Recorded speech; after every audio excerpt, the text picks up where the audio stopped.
Your Excellencies, we can start with the program for today. May I kindly appeal for silence?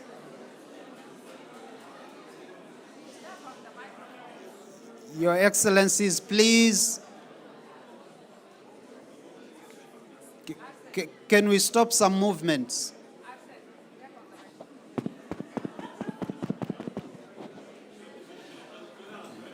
Your Excellencies, our heads of state and government, honorable ministers present, as well as Excellencies, ambassadors and high commissioners, Excellencies, commissioners, CEO of NEPAD and all other dignitaries, would want to start with the session for today. And on that note, I've got the honor to invite Her Excellency, Ambassador Josepha Sako, Commissioner for Agriculture, Rural Development, Blue Economy, and Sustainable Environment of the African Union Commission, who will be moderating this session. Your Excellency, over to you.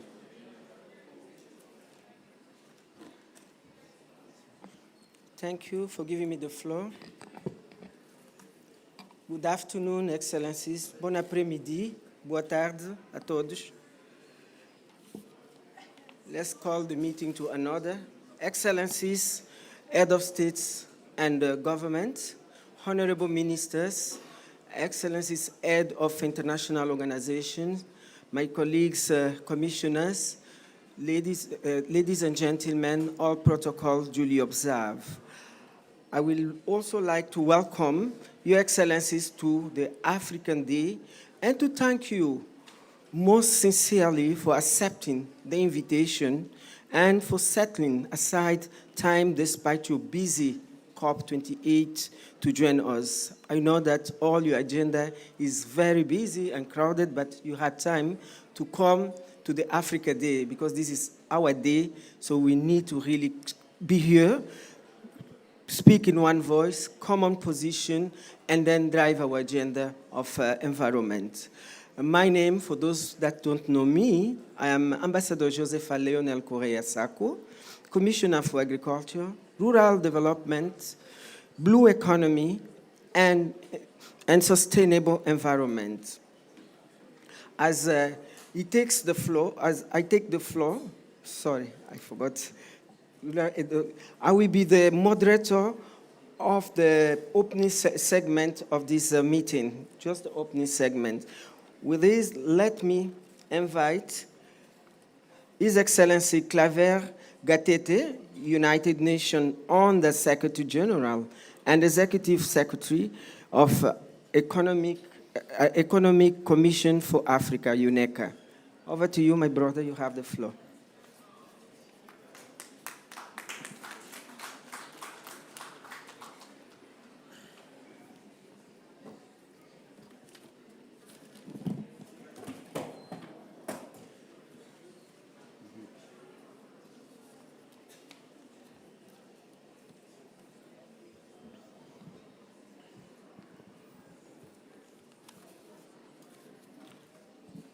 Your Excellency, Mr.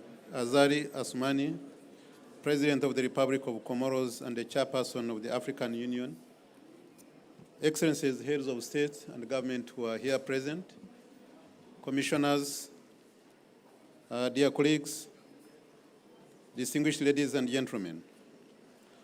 As we gather here today at the COP28, we are faced with a critical challenge that demands our unwavering attention and concerted effort, the imperative to scale up finance for climate action and green growth in Africa. The first global stocktake under the Paris Agreement highlights the need for increased commitment to prevent a warming of close to 3 degrees Celsius. Unfortunately, Africa contributes less than 4% of global greenhouse gas emissions, but is most vulnerable to the impacts of climate change. This has led to a significant impact on our economies. On average, we are experiencing 5% loss of GDP annually, with some countries experiencing loss up to 15%. Additionally, some of our nations are compelled to allocate unplanned budgets up to 9% to mitigate the impact of extreme weather conditions. At COP28 and beyond, countries must respond to the global stocktake with increased mitigation and climate finance ambition, a fully operational and funded loss and damage fund, enhanced commitments to significantly increase adaptation funding, and support for just and equitable transitions that speaks to Africa's special needs and circumstances. Excellencies, ladies and gentlemen, we recognize that the scale of investment required to address climate change far exceeds the current levels of funding available, particularly for adaptation and resilience, which requires investments to the tune of 87 billion annually, US dollars, according to the Africa Group of Negotiators. We must seize the many mitigation opportunities available to us to secure a sustainable future for the continent. Above all, it is incumbent upon us to take decisive action. We must mobilize resources and channel investments towards climate resilient and low carbon development pathways. This requires a fundamental shift in how we approach finance, embracing innovative mechanisms and partnerships that unlock the necessary resources for sustainable development in Africa. To achieve this, we need to explore ways to leverage Africa's own resources and the capital markets, while also advocating for a revamp of the global financial system to better serve Africa's needs. Excellencies, ladies and gentlemen, allow me to highlight 4 ways in which Africa can take advantage of its resources and strategic collaborations to finance climate action and green growth. First, we must prioritize investments in the deployment of the continent's abundant renewable energy resources and the transformation of its critical minerals to develop regional and global clean energy value chains. With an estimated growth of the battery and electric vehicle market to the tune of 8.8 trillion by 2025 and 48 trillion by 2050, Africa must move fast to capture this market. This was indicated by the study by the Bloomberg recently. The cooperation framework between the DRC and Zambia that the ECA, African Union Commission, Afreximbank, Africa Development Bank, AFC, and BADEA facilitated aimed at establishing a transboundary special economic zone for the development of a battery and electric vehicle value chain is an indication that Africa is on the right track. Second, we must focus on scaling up innovative financing mechanisms, such as the ECA's SDG 7 initiative, which has made it possible to issue a green bond worth 3 billion rands in local currency for investments in renewable energy projects in South Africa.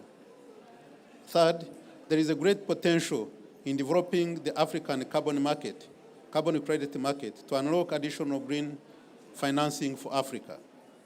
Africa's research shows that at 120 US dollars per ton of carbon, nature-based carbon credits could generate 82 billion on the annual basis, which is about 1.5 times the amount of money that we get in terms of the official development aid. But it's not important that we exercise caution when it comes to relying on voluntary carbon credits from nature-based solutions as a key source of climate finance in Africa.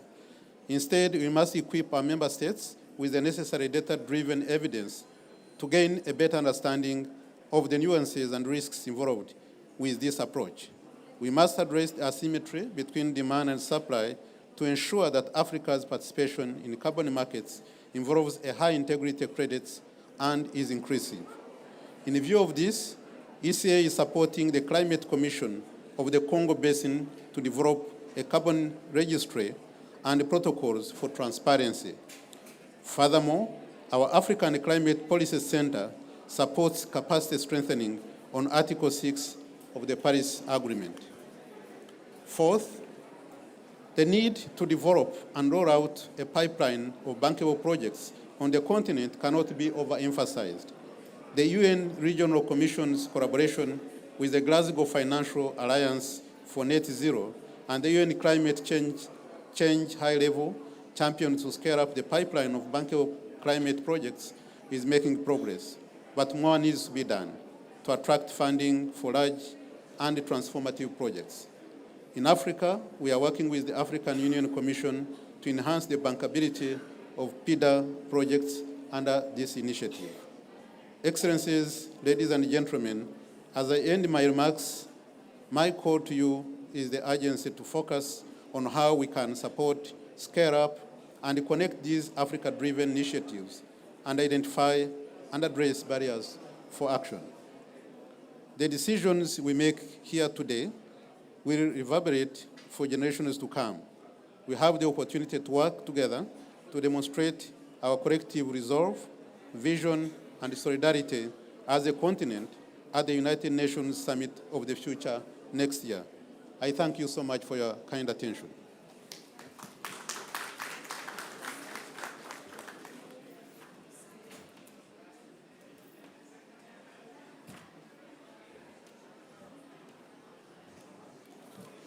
Thank you, Ambassador Kadete, and thanks for those remarks. I will now like to give the floor to His Excellency Weval Ramkalawan, the President of the Republic of Seychelles and the Chair of the African Island Climate Commission. Over to you, Excellency.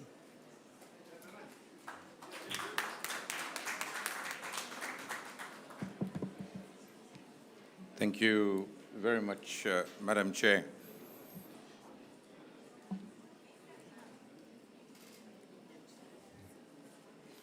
My good friend from the Comoros, the Chair of the African Union,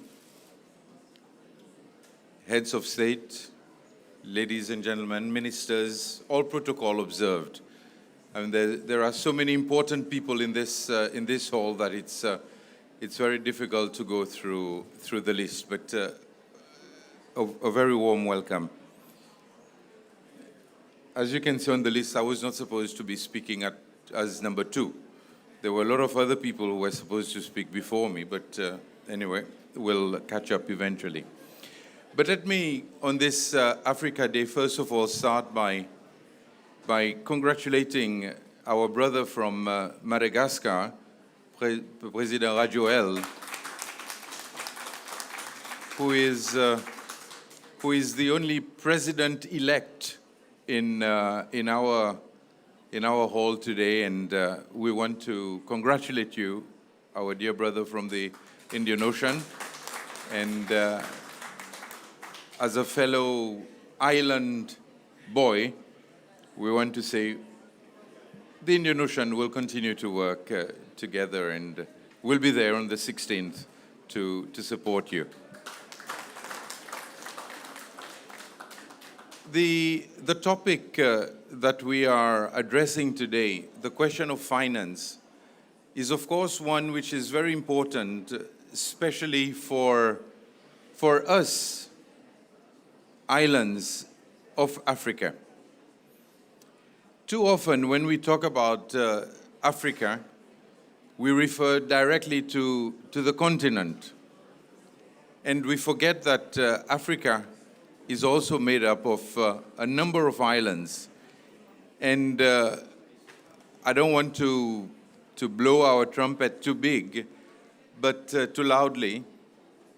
But the islands of Africa are doing very well.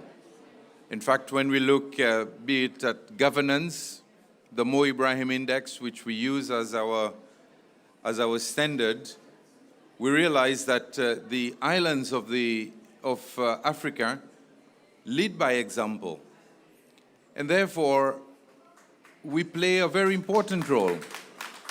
Thus, we have to see how mainland Africa and the islands of Africa can come together to really work together in order to face the challenges that the continent, that poses challenges to the continent. And as chair of the African Island States Climate Commission, of course, we realize that climate change has a direct effect on our islands, and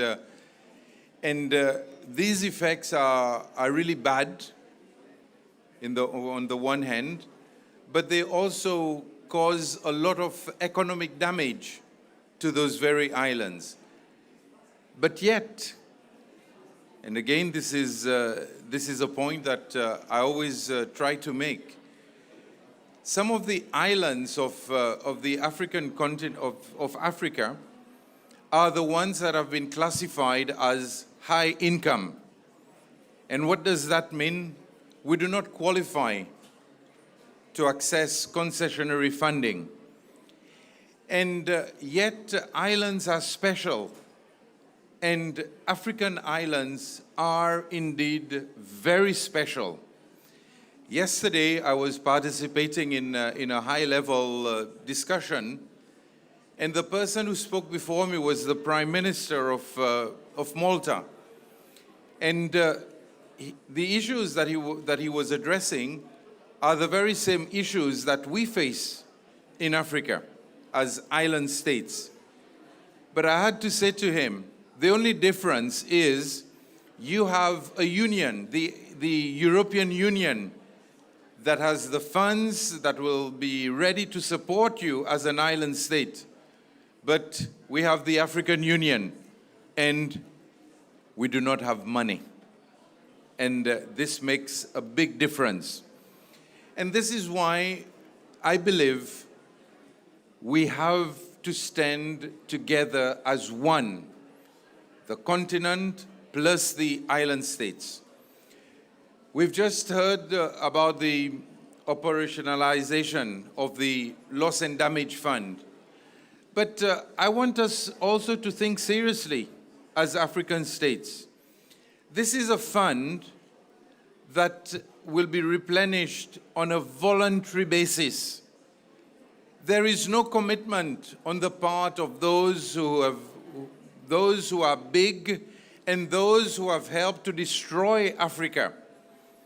We recognize that Africa is the continent that emits less gases that destroy the planet. And the fund is based on the voluntary contributions of those countries. Of course, we say thank you to the UAE and to Germany for the $100 million that both of them have placed in the fund. But the question is, how sustainable will that fund be? Because there's nothing that is concrete. And at the same time, when the mechanisms, which today are not very clear, as to how we, African states and African islands, how are we going to access those funds? Nothing is clear, and already we are hearing that countries that are labeled high income will not have access to those funds. We are hearing that there will be discrimination. You will need to be, if you're an island, if you're not in the cyclone belt or in a position where other natural calamities hit you, then you may not be considered. So these are some of the issues that I believe not only we as island states have to address, but we also have to address this as a continent. It must feature very highly on the agenda of the African Union. We've been talking about the MVI, and the Commonwealth, to which many African countries belong, has been talking about the universal dimensional agency, or the way of doing things. They talk about the UVI and not the MVI. But again, brothers and sisters, I want us to take those multilateral financial institutions to task. We need to tell them we have to access the concessionary financing, because we as Africa, we are not only cleaning up, Africa as a continent cleans up the mess that we produce, but we are also cleaning up the mess of the world. And therefore, we need to be in a position where we can insist that concessionary funding is accessible to the whole of Africa. And this is how we are going to be able to resolve some of the climate issues. This is how we're going to be able to move forward. We're going to be able to protect our coastline.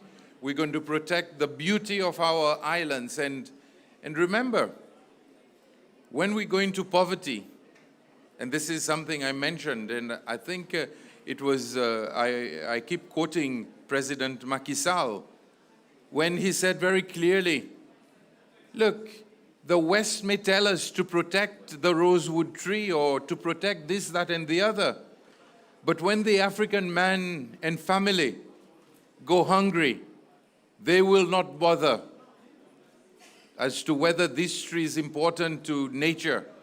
They will fight for survival. And this is why we insist that it has to be a partnership. So, as chair of the island states of Africa, I am very encouraged by the participation of all members. We're hoping to have a meeting of the ministers. We've had a meeting in the Seychelles, and the commitment is there because we all face the same issues. We are all facing the same challenges. And we know what happens. When we are faced with those challenges, money that is supposed to go into education, into health, into the youth, into sports, and into improving the standard of living for our people, go towards environment protection. And I can say that because right now in the Seychelles, we are facing the brunt of climate change. The rise in sea level is not just a theory. The rise in sea level is a reality for us islanders. So even as I speak now, we've realized that for our NDC, we will need around 600 million USD in the next 10 years. And what does that represent? It represents 5% of GDP. It represents 10% of the annual budget of the country. And that's money that could have been put in education and in other areas which would help raise the standard of living of our people and would make us a better African country. So thank you very much, Madam Chair, and I'm sure that as Africa, we will ensure that our commitment grows from strength to strength, and the 1.5 degrees Celsius target, even though many countries are now, even though the world now is going in the opposite direction, but I'm sure that we as Africans will take this commitment seriously, and we will continue to help protect our one and only planet. I thank you.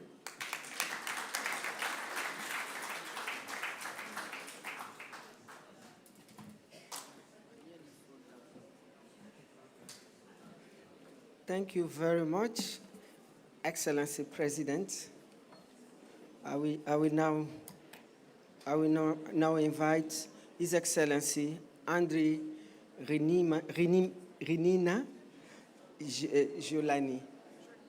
Jolini. You're not?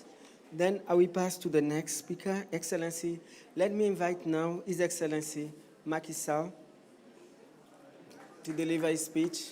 President of Senegal, our former President of African Union. Soyez le bienvenu, Excellence. Merci beaucoup. Thank you very much, Commissioner. Merci beaucoup. Tout d'abord, je salue Monsieur le Président de l'Union des Comores et Président de l'Union africaine, M. Azali Osmani, qui fut mon marabout, mais qui m'a boycotté maintenant.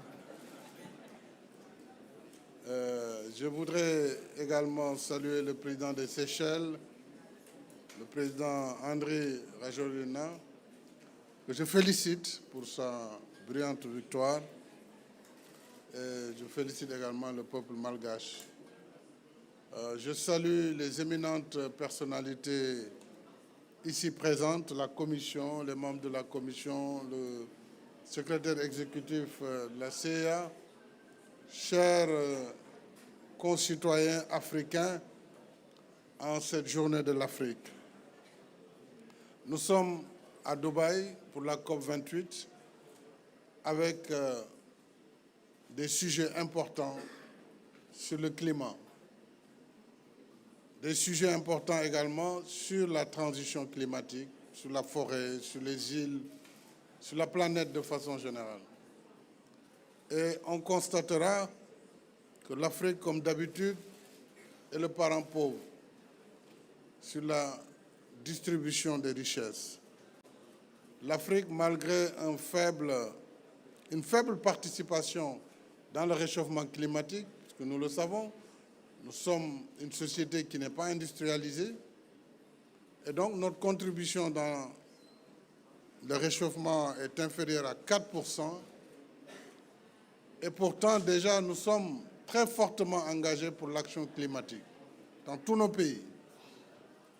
Quand vous voyez les efforts qui sont consentis par les gouvernements africains pour protéger la côte, pour lutter contre la désertification, pour réduire les gaz à effet de serre au prix d'un endettement souvent très élevé et pour développer des projets verts, notamment dans les projets de transport, dans les mobilités collectives, vous voyez que nous payons un prix fort pour préserver notre planète. Alors tout ce que nous demandons, c'est que cet effort soit accompagné pour nous éviter d'emprunter les mêmes voies qui ont mis la planète dans son état actuel. C'est-à-dire que l'Afrique a un besoin légitime de développement. L'Afrique a un besoin légitime d'industrialisation.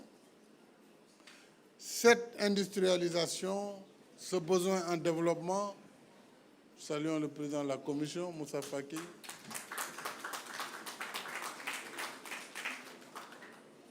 Je disais donc que l'Afrique a un besoin légitime d'industrialisation pour faire partie des chaînes de valeur mondiales. Au lieu d'être un réservoir de matières premières, nous devons bannir cette politique. Depuis très longtemps, depuis des siècles, l'Afrique n'a été qu'un réservoir pourvoyeur de matières premières,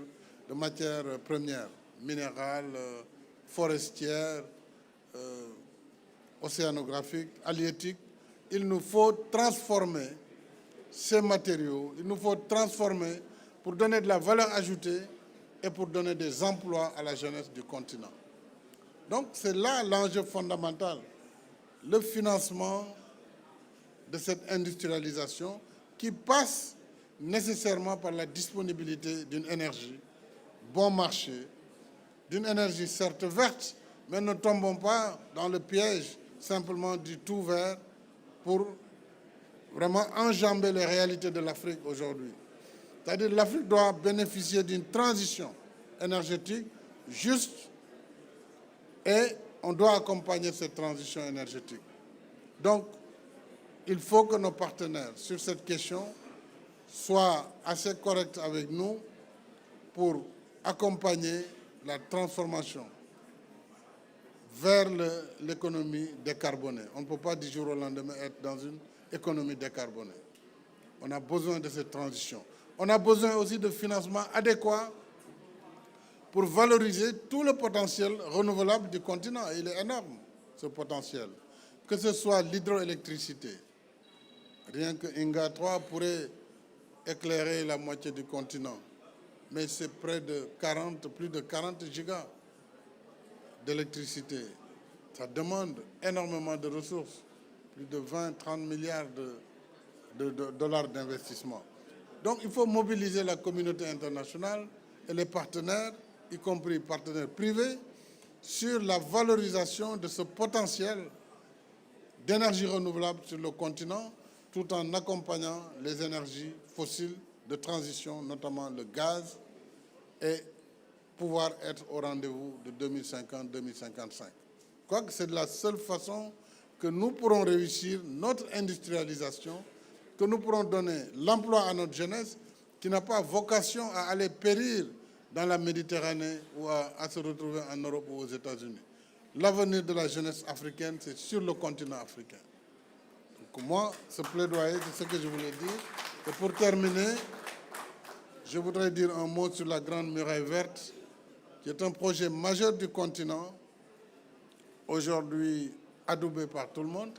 Je salue également la Fondation de la Grande Muraille Verte, l'Union africaine, et tous les partenaires pour dire qu'il faut orienter nos actions et éviter la dispersion aussi des initiatives afin que ce projet majeur qui va de Dakar à Djibouti, maintenant il y a une seconde muraille, c'est normal, il faut même plusieurs autres murailles vertes sur le continent.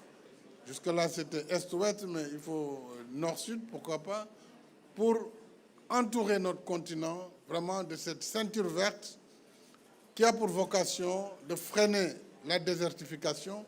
Nous avons deux grands déserts dans le continent, le désert du Sahara et le désert du Kalahari. Donc il faut freiner l'avancée de ces déserts, il faut reboiser, il faut surtout donner une perspective économique pour les populations qui vivent dans ces zones semi-désertiques à désertiques. Donc financer leur activité d'agro-sylvopastorale, financer la sylviculture dans ces zones, financer surtout les femmes et leur donner une autonomisation et financer les jeunes pour leur donner des perspectives d'emploi. Voilà en très peu de mots ce que je voulais dire en cette journée, en félicitant, en saluant le président de la commission, Moussa Faki Mahamad, ainsi que l'ensemble des commissaires et notre très grand président, grand dans l'esprit, dans la fonction, mais petit par la taille. Monsieur le Président, je vous remercie.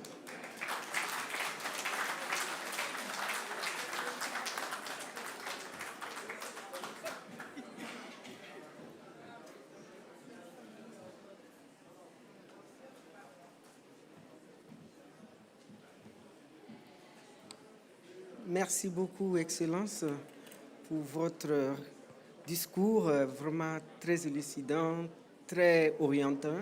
Et nous avons pris bonne note de ce que vous nous avez, présenté. Vous avez présenté la transition énergétique. Et nous, en tant que commissaires, quand on est dans des plateformes pareilles, on essaie de dire oui, on doit avoir la transition énergétique, just transition. Donc, nous prenons bonne note de votre conseil. Nous avons le gaz, nous avons les ficelles, mais allons doucement. Comme on dit en Swahili, pole pole. Comme on dit à Lingala, malembe malembe. On va aller là-bas, mais avec le temps, parce que ça prend des investissements dans les énergies renouvelables. Et vous avez parlé aussi de la Grande Muraille Verte. Ça, c'est le bébé de l'Union africaine. En 2006, vous, les chefs d'État, vous avez initié la Grande Muraille Verte. Et aujourd'hui, où est la Grande Muraille Verte? Elle se trouve chez les partenaires. Amenons-les à la maison et allons planter du Cap-Vert jusqu'au Somalie. Nous allons planter nos arbres. Vous avez aussi parlé du financement. Oui, l'accord, la déclaration de Nairobi nous dit le financement. Ils nous disent de changer de narratif pour que le financement sur le climat doit être un fait. Et nous sommes en train de travailler avec tous nos partenaires, avec les États membres pour voir si on peut avoir accès au financement. Je vous remercie, Excellence. Sur ce, je veux inviter Son Excellence, mon patron, le président Moussa Faki Mohamed, pour venir présenter son discours. Merci.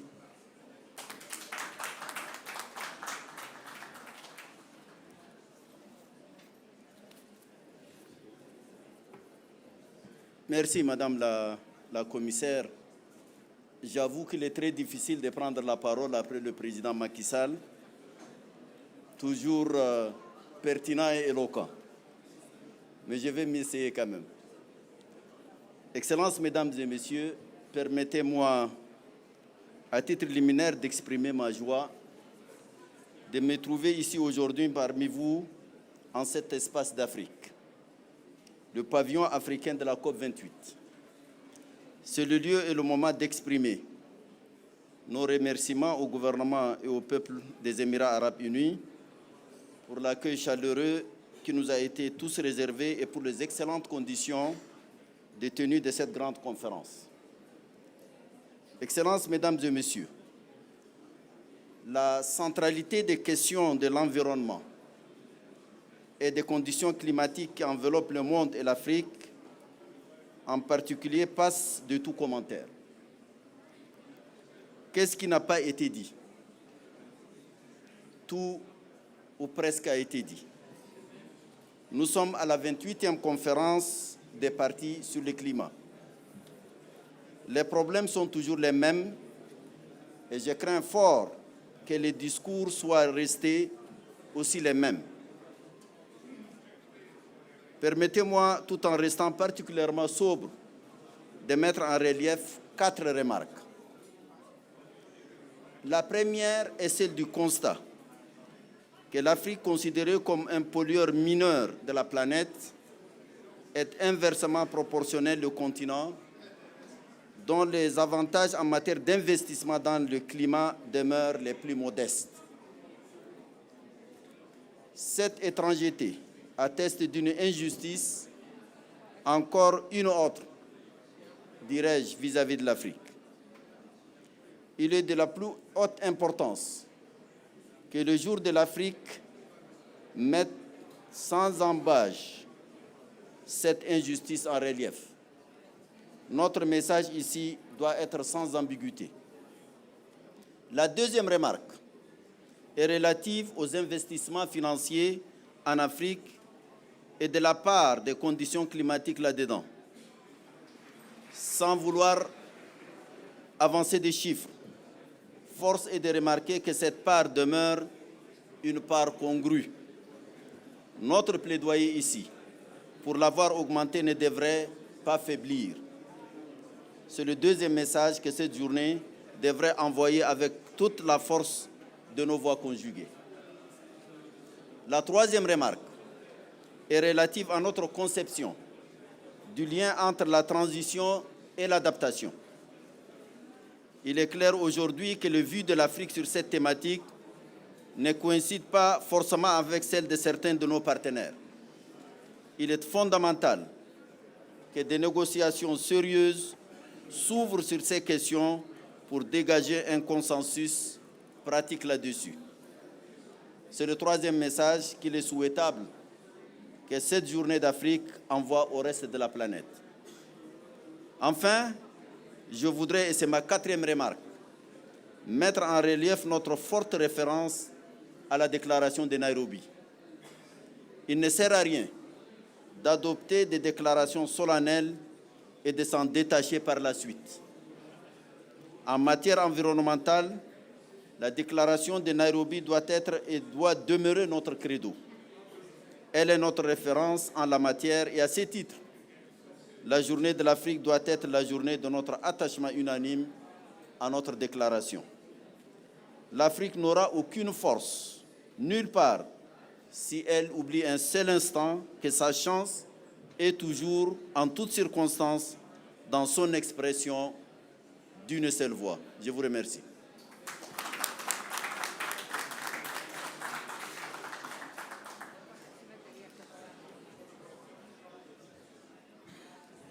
Merci beaucoup, Excellence, Monsieur le Président. Je note la présence de Dr Adesina, le président de la BAD. My dear brother, classmate, you have the floor.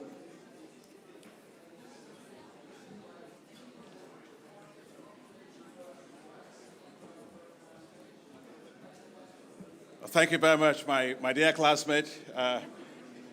Your Excellency, Monsieur le Président, Excellence, le Président de la Commission de l'Union africaine, Excellence, the very new Executive Secretary of the Economic Commission for Africa, the Economic Commissioner for Agriculture, Economic Commissioner for Infrastructure, Energy, and other things. Yeah. Your Excellency, President Macky Sall, Your Excellency, Presidents that are here, thank you very much. Sorry that I came in late because I was on a different panel. It's a real delight to be here with my colleagues as we celebrate Africa Day. And Africa has always to be celebrated. You know, and there are very many reasons why we should be always excited about Africa. Everything we have is in abundance. And take a look at our population. 1.4 billion people. It's going to go to 2.4 billion people. That's a market that you cannot ever ignore. When you take a look at what is happening today in terms of our deposits for metals, minerals and metals that are needed to power green transition, all that we are talking about, most of those are in Africa, whether it is platinum, whether it's copper, whether it is cobalt, or whether it is lithium. It's in Africa in abundance. So really, what Africa does with those renewable those metals will determine the future of electric cars in the world. And the size of that market will go from $7 trillion today to $57 trillion by 2050. Third, nobody smokes gas, nobody drinks oil, but everybody eats food. And therefore, Africa has 65% of all the uncultivated arable land left to feed 9.5 billion people in the world by 2050. Again, what Africa does with agriculture will determine the future of food in the world. And I want to use this particular time to really thank President, Chair of the African Union, President of Comoros, President Macky Sall, and of course, my dear brother, the Chairperson, Moussa Faki, and the Commissioner for Agriculture for what we were able to show in terms of what Africa can do in feeding itself when we had the Dakar II summit.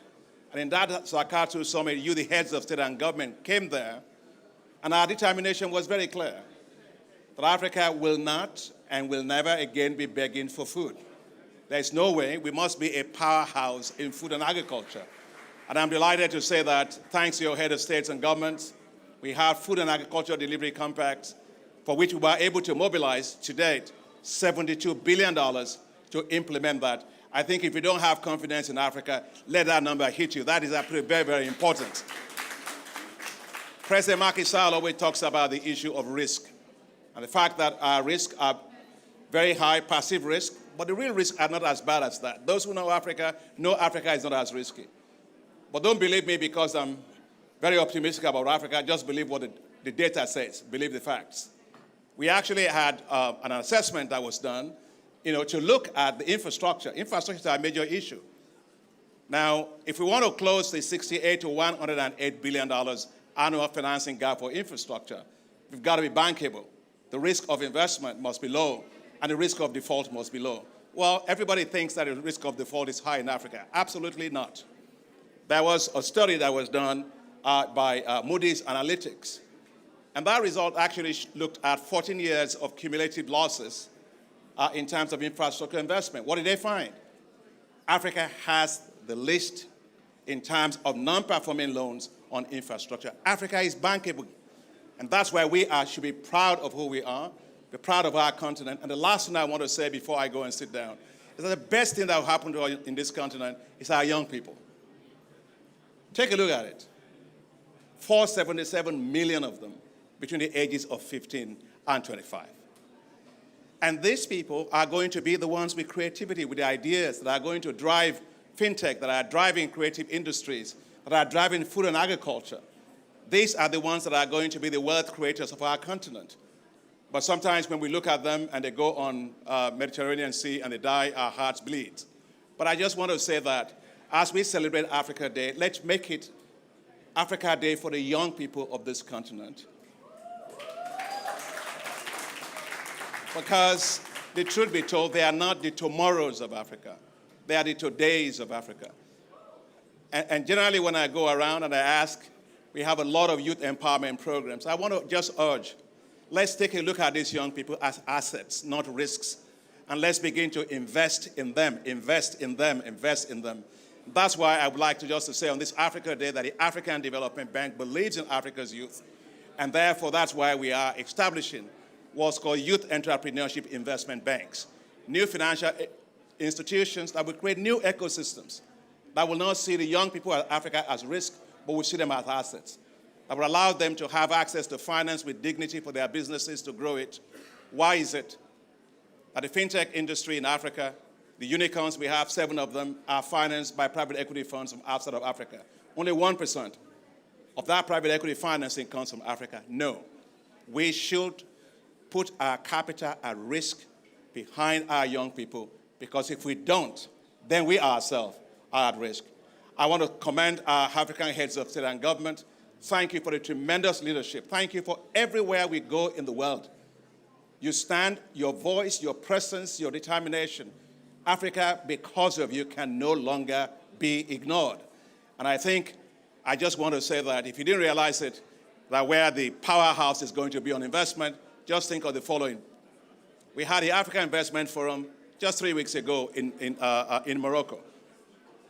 And we were able to mobilize $34.84 billion of investment interest to Africa in less than 72 hours. So believe in Africa, trust in Africa, let's rise. Poverty will not be our destination. We must be a nation of wealth, and let's do everything to develop with pride. With our leaders, with the African Union Commission, I know, and you, the young people, and the women of Africa in particular. Yes, I think when women in Africa wins, Africa will win. Thank you very much. It's good to be here.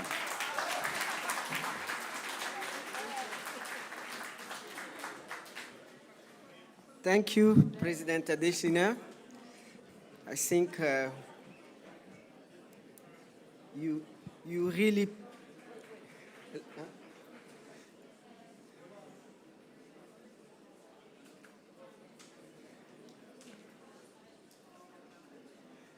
Thank you, Dr. Adesina. Thank you for your statement. You really say what we have to know, and making advocacy of the wealth that this continent has. Let us make noise, because Africa is really the future of tomorrow. It's the future of today, the future of tomorrow, so we should make noise during our African Day. Thank you very much. So now, Komoro is the chair of the African Union, representing the continent on different thematic areas: agriculture, infrastructure, trade. All this is under the purview, the mandate of the President of Komoro. I now have the honor to welcome you, Excellency Azali Assoumani, President of the Republic of Komoro, to deliver your statement and to open officially this day. Merci.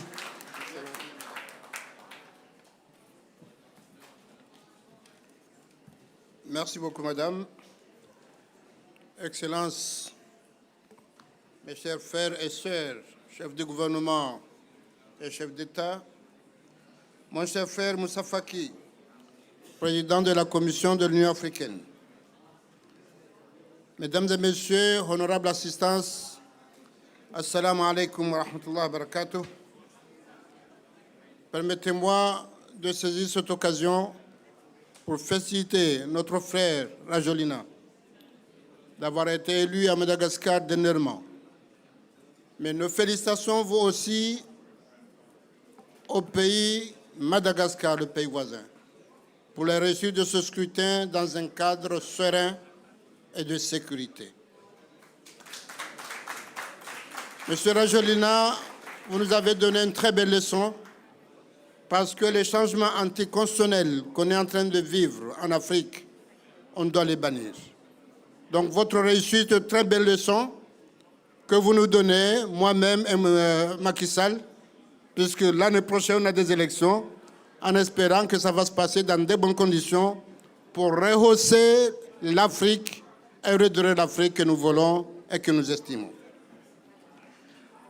Je voudrais à l'entame de mon propos adresser à nouveau, au nom de la délégation comorienne, mes chaleureux et sincères remerciements aux hautes autorités des Émirats arabes unis pour leur accueil fraternel et chaleureux et pour les bonnes dispositions prises afin de rendre notre séjour dans ce beau pays aussi agréable que fructueux. Je tiens également à saluer les hautes personnalités des pays frères et amis et des institutions qui ont bon voulu rehausser de leur présence cet événement de haut niveau consacré à l'Afrique. Qu'il me soit permis dans ce contexte d'exprimer toute ma reconnaissance à l'endroit des pays et des partenaires qui ont accompagné de manière soutenue l'organisation de ce rendez-vous en marge de la COP28. Mesdames et Messieurs, honorables assistances, lorsqu'en 2009, l'Union africaine a décidé de mettre en place le comité des chefs d'État et de gouvernement africains sur le changement climatique, notre organisation a pris toute la mesure des effets du changement climatique et la nécessité de parler d'une seule voix dans les différentes négociations internationales sur le climat. Ainsi, la Journée de l'Afrique, en marge de la conférence des parties sur le changement climatique, est une occasion de réitérer l'importance d'une croissance verte, durable et d'un partenariat innovant pour assurer le financement du climat dans notre continent. Cette plateforme d'échange qui nous offre l'opportunité de consolider nos positions pour une meilleure mobilisation des capitaux internationaux à travers les investissements permettra d'imprimer l'agenda africain dans les conclusions de cette conférence internationale. Je saisis cette opportunité pour féliciter une fois de plus notre frère Ruto, président de la République du Kenya, pour son leadership, pour avoir pris la louable initiative d'accueillir à Nairobi le sommet africain sur le climat en septembre de cette année. La déclaration de Nairobi, qui en est issue, est la preuve que nos pays et notre organisation panafricaine ont relevé dans un esprit de solidarité agissante tous les aspects du développement durable de notre continent et du changement climatique. Cette déclaration, qui reflète la seule voix de l'Afrique sur la scène internationale, a pris en compte les synergies d'une économie verte et bleue afin de ne laisser aucune catégorie de pays en marge de cette dynamique continentale. Cette approche inclusive et participative permet sans nul doute de tirer profit et de protéger les vastes terres arables de notre continent face aux effets du changement climatique. Elle ouvre aussi la voie à l'exploitation, à la préservation de nos espaces lacustres et maritimes en considérant le grand potentiel des 38 États côtiers ou insulaires de l'Union africaine. Mesdames et Messieurs, dans mon discours d'investiture à la présidence de l'Union africaine, j'ai souligné le rôle crucial que doivent jouer les océans et les ressources marines de l'Afrique dans notre agenda climatique, notamment en cette phase du deuxième plan décennal de notre agenda 2063. Je reste convaincu en effet que l'économie bleue, au même titre que l'économie verte, du fait des immenses potentialités que regorge notre continent dans ce domaine, constitue un véritable catalyseur du développement durable de notre continent d'Afrique. Elle représente également un catalyseur de l'accélération de l'ASLECAF, thème de l'Union africaine pour cette année 2023 et dont j'ai l'insigne honneur de veiller à sa mise en œuvre. Cette conviction m'a conduit à faire de la promotion de l'économie bleue et de la contribution des États insulaires et côtiers d'Afrique, cette dynamique, une des priorités de mon mandat dans notre combat collectif en faveur de ce climat. Cette journée de l'Afrique m'offre donc l'opportunité de lancer un appel solennel à une combinaison parfaite et utile du développement vert et bleu dans la droite ligne du processus dit de Moroni, impulsé au mois de juin dernier à Moroni à l'issue de la conférence ministérielle sur l'économie bleue et l'action climatique. Et c'est l'occasion pour moi de réitérer ma gratitude à mon cher frère Moussa Faki, président de la Commission africaine, et aux différentes délégations qui ont pris part à cet événement. Cette conférence s'est penchée sur la nécessité de repenser la gouvernance maritime mondiale et de s'assurer d'une meilleure prise en compte des préoccupations majeures des États insulaires et côtiers africains dans les forats internationaux sur le climat.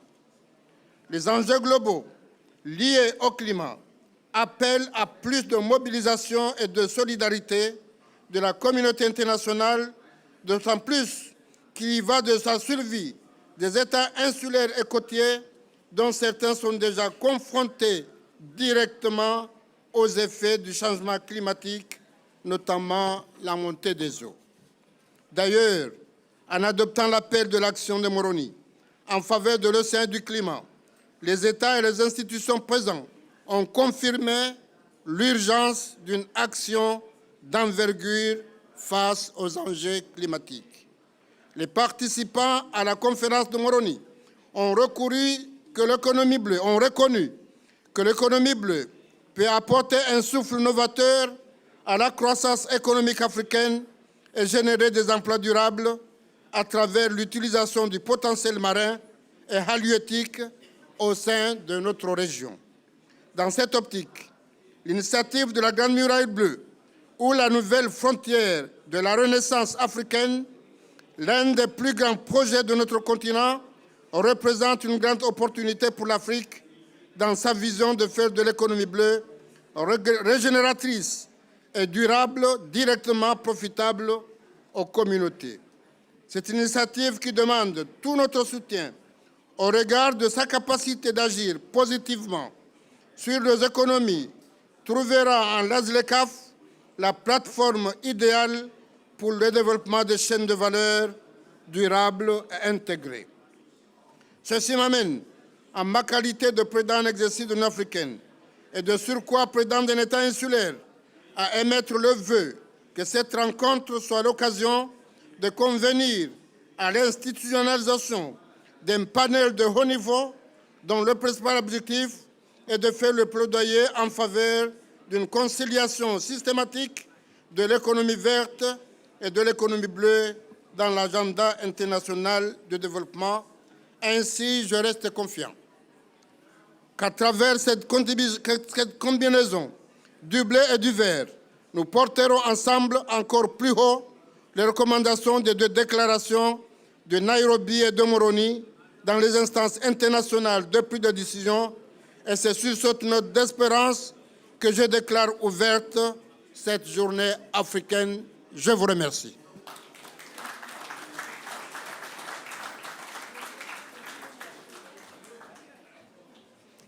Merci beaucoup, Excellence, pour votre discours. Je suis presque à la fin de ma mission comme modératrice.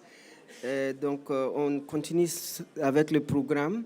Donc, je vais inviter Son Excellence Ramatoulaye Diallo pour venir modérer, mais je crois que Son Excellence le Président Macky Sall a déjà présenté la Grande Muraille Verte.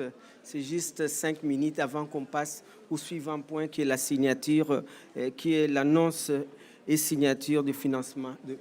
Merci. Merci beaucoup, Madame la Commissaire. Que dire après les éloquents présidents, Monsieur le Président Macky Sall, Monsieur le Président de la commission Faki, merci infiniment pour la concrétisation de ce vœu qui nous était tellement cher. Monsieur le Président des Comores, président de l'Union africaine, rien qu'une phrase. Happy Africa Day. You have a lot on your shoulders. And I do not believe that I have any more word to say after President Adesina, after President Faki, after President Macky Sall, and after my sister, the Commissioner, Her Excellency Josepha Sako. So that being said, for the Great Green Wall of Africa, President Macky Sall, you have said it all. So as Baba has also wished with President Tinubu, we will just proceed with the high level until earliest convenience in January. Thank you very much, and have a wonderful Africa Day.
Okay, hello, ladies and gentlemen, our distinguished guests.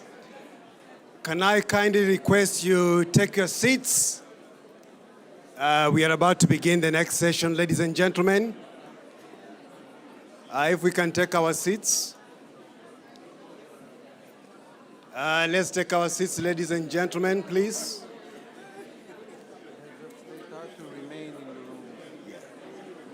Our distinguished guests, the heads of state, kindly remain in the room.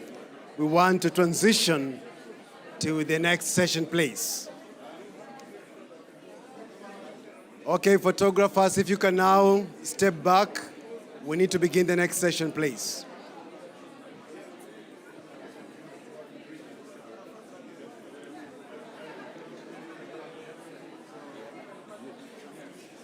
Mesdames et messieurs, merci de prendre vos places. Nous allons passer au deuxième acte de l'événement.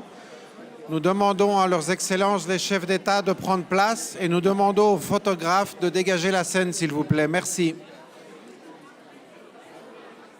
Ladies and gentlemen, we would like to transition to the next segment. We would like to ask the photographers to leave the front so the heads of state can take their seats. Thank you.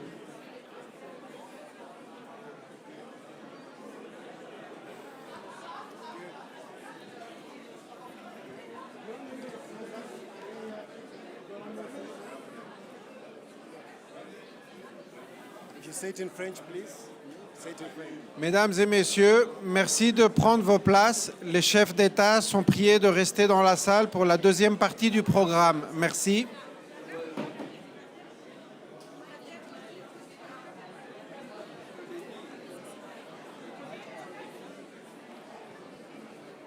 Mesdames et messieurs, merci de prendre place.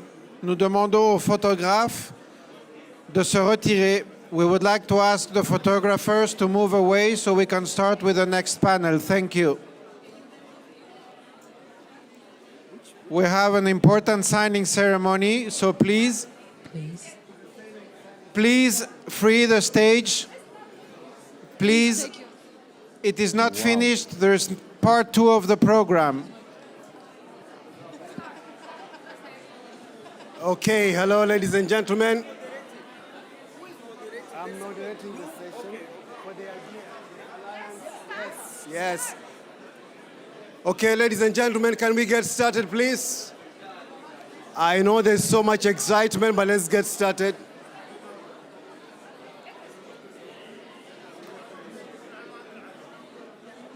Okay, ladies and gentlemen, thank you. Let's settle down.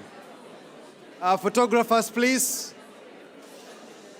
Photographers, please, if you can allow us to get started. No. You cannot start this way. It's rude. Photographers, please take Calm your down. seat.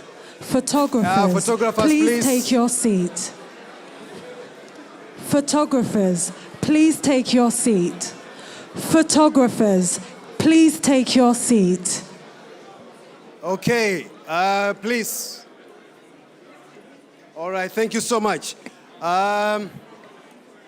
Ladies and gentlemen, hello. Hello, can you calm down there, please? Okay, I know you're all getting excited. The chairperson of the African Union, the president of the Union of the Comoros, Your Excellency Azali Assoumani, Your Excellency, the president of Madagascar, Your Excellency Andre Rajoelina, the chairperson of the African Union Commission, Your Excellency Moussa Faki Mahamat, the president of the African Development Bank Group, Dr. Akiumi Adesina, and I know we've got the president of the Islamic Development Bank. He'll be joining us very soon, and other distinguished guests. Ladies and gentlemen, I know you've had a very exciting afternoon. We are drawing close to the end of the day, but welcome to this great afternoon here at COP28 in Dubai. And looking across the room, I know there's so much expectation because there's something warm in the air. Yes, Africa is proud to be endowed with abundant natural resources, resources that are needed to power Africa's and the world's green future, to accelerate the continent's just and equitable transition to net zero while building our resilience to climate change. And all that's needed is investment that will bridge Africa's infrastructure gap in low carbon and sustainable manner. So this is where the Alliance for Green Infrastructure in Africa, AGIA, comes in to prepare and develop a pipeline of bankable green projects and mobilize billions of private sector financing for green infrastructure in Africa. So today here, we are here to witness the power of partnership, bringing together the African Union, the African Development Bank, Africa 50, the Arab Bank of Economic Development in Africa, BADEA, Banque Ouest Africaine du Développement, Agence Française du Développement, senior government representatives from Germany, France, and Japan. And because you've all been busy, I'll go straight to the first act of the day, and we're going to hear some remarks delivered in a business-style manner. And the first speaker is the chairman of the African Union Commission, Moussa Faki Mahamat.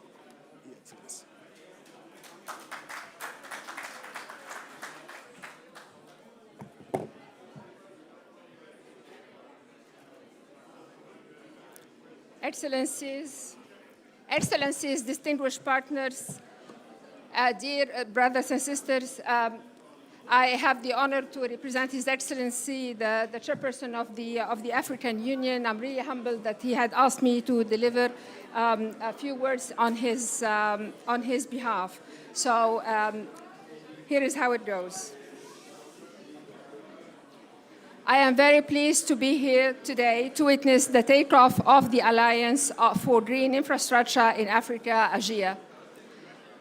I would like to use this opportunity to thank our African Union Infrastructure Department, thank you, sir, the African Development Bank, and the Africa 50 Fund for working tirelessly to reach this important milestone. I wish also to acknowledge the continued efforts of our development partners, the governments of Japan, Germany, Italy, France, and so many others, as well as the international private sector foundations making the takeoff of this alliance a reality. The African Union Agenda 2063 calls for development and provision of sustainable and efficient infrastructure services, which will provide a crucial platform for Africa to promote inclusive growth and economic transformation, facilitate trade, create jobs, and accelerate industrialization and market developments at the national, regional, continental, and global levels. Excellencies, distinguished delegates, for Africa, mainstreaming climate change into infrastructure development is not a matter of choice, but of urgency. Developing infrastructure climate on the continent requires an alliance of all stakeholders, private and public, as well as continental and regional specialized institutions to implement concrete actions. These actions are key and they are the real expectations of our people and the needs of Africa. It is for this reason that the Alliance for Green Infrastructure in Africa was launched in COP27 with specific goals to mobilize the necessary financing required to redesign a solid pipeline of bankable green infrastructure projects and enhance the resilience of existing infrastructure, of existing and future infrastructure. It is time to witness achievements and that people experience them in their daily lives. Pledges are a demonstration of commitment and goodwill, but they remain promised as long as they are not translated in deeds and achievements on the ground. The credibility of all actors here gathered today is at stake. Excellencies and distinguished delegates, I would also like to use this opportunity to stress the importance of restructuring our financing mechanisms, as well as creating an enabling environment for both public and private sectors financing. I call upon all stakeholders, including financial institutions, the private and public sector, civil society, and other institutions to join us in the implementation of IDEA. As I conclude, I wish to assure you of the full commitment of the African Union Commission in the implementation of this innovative and important initiative. I thank you for your kind attention. Thank you. And I think she managed to calm down the situation a little bit, which is very good, so we can listen to each other in a very steady way. The next speaker, may I invite the President of the African Development Bank Group, Dr. Akiumi Adesina. A round of applause for him, please, as he comes to the podium.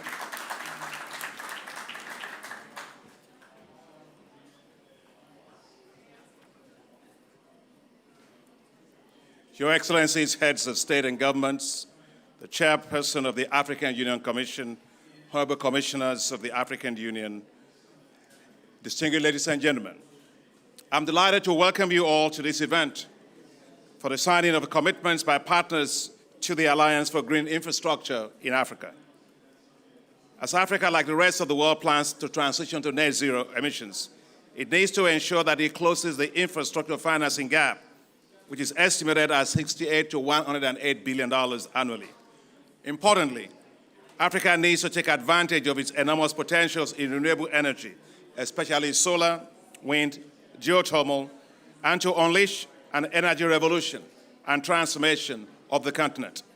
Africa also needs to take advantage of its dominance in terms of vast deposits of green metals that will drive the battery energy storage systems and electric vehicles, which market size will go from $7 trillion today to $57 trillion by 2050. As African countries face down subsidies for fossil fuels, especially for transport, the need for transitioning transport systems towards the demand for compressed natural gas has increased. New market opportunities are emerging, as market revenue for green hydrogen is estimated to grow from roughly $5 billion in 2022 to $134 billion in 2032. To tap into these developments and speed up its own transition to net zero emissions, Africa must accelerate investments in green infrastructure. Yet a major challenge is the lack of bankable projects.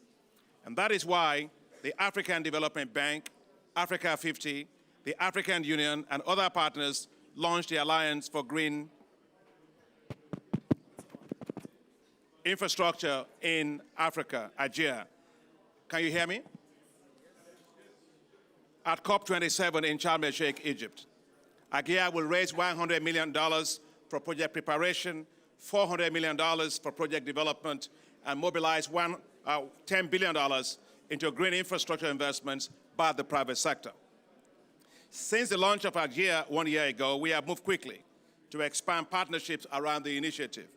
I'm delighted, therefore, that right here in this room today, our initial group of strategic partners who will be signing memorandums of intent to invest in AGIA for a total of $175 million. This includes the governments of Germany. Thank you, Madam Minister, for being here. The government of France, merci beaucoup. The government of Japan, arigato gozaimasu. And other financial institutions, including the African Development Bank, our own bank, the West African Development Bank, Mr. President, nice to see you, the Arab Bank for Economic Development, Badia. Thank you to see you, Mr. President, Propaco, and the Three Kinds Group. Thank you very much. And of course, discussions are going on for additional pledges that we expect to reach $100 million by early next year. I would like to also recognize the Soro Economic Development Fund because they've shown tremendous interest in this. I would like to call on other several partners here today and investors to please join us in this green journey for Africa. Today, indeed, is a journey, milestone on our green journey in Africa with very concrete commitments. AGIA expects to reach a first financial close by early next year. AGIA is a game changer for Africa. I would like to commend my special envoy for AGIA, former Minister Amadou Hott, for a great job in getting us here today. Together with my two vice presidents, Kevin Kariki, Solomon Kwenyo, Africa's 50 CEO, Alane Bobise, and of course, the Honorary Commissioner for Energy and Infrastructure of the African Union. Thank you for all your work and that of your teams. You have all worked so hard, so thank you. Together, let's secure the future for green investments in Africa. Thank you very much and welcome. Thank you for that, President Dr. Deshina. And now we are going to get very brief remarks from the following speakers, starting with Germany. Germany's Sven Schulz, the Minister of Economic Development and Cooperation. Please welcome.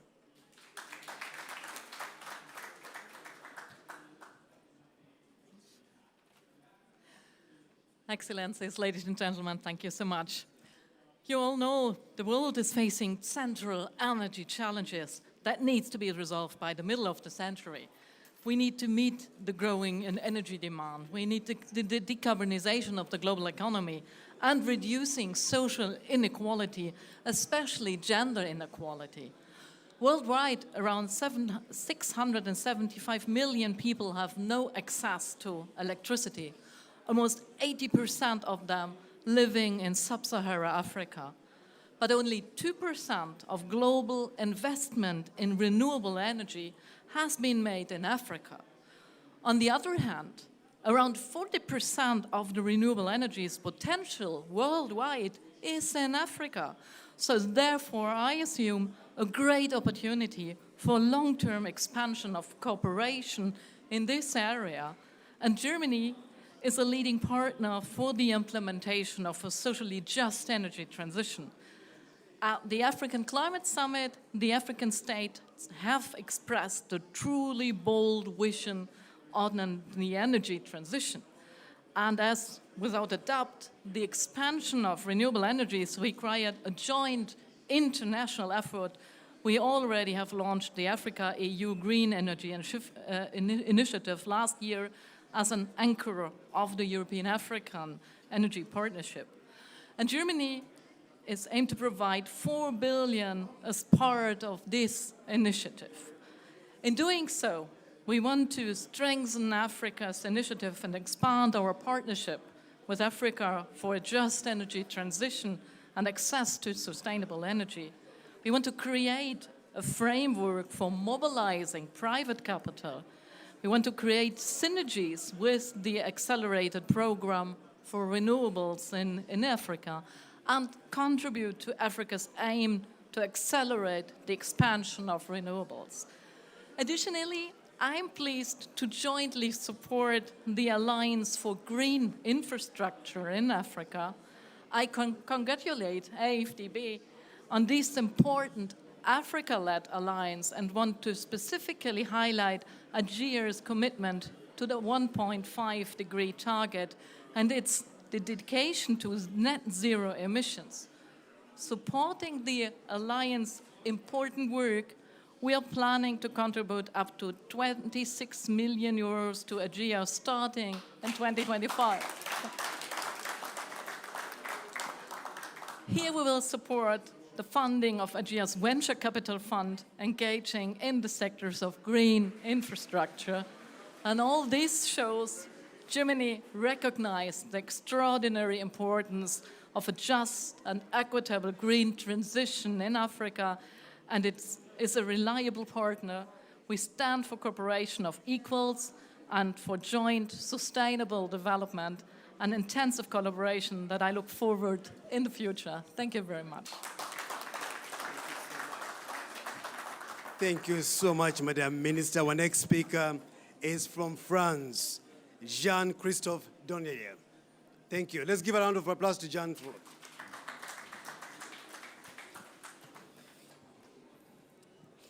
Your Excellencies, Ministers, distinguished guests, Mr. President of the African Development Bank, on behalf of Bruno Le Maire, the French Minister for Economy and Finance, and Emmanuel Belin, the French Governor for France to the African Development Bank, it's really my pleasure to participate to this event.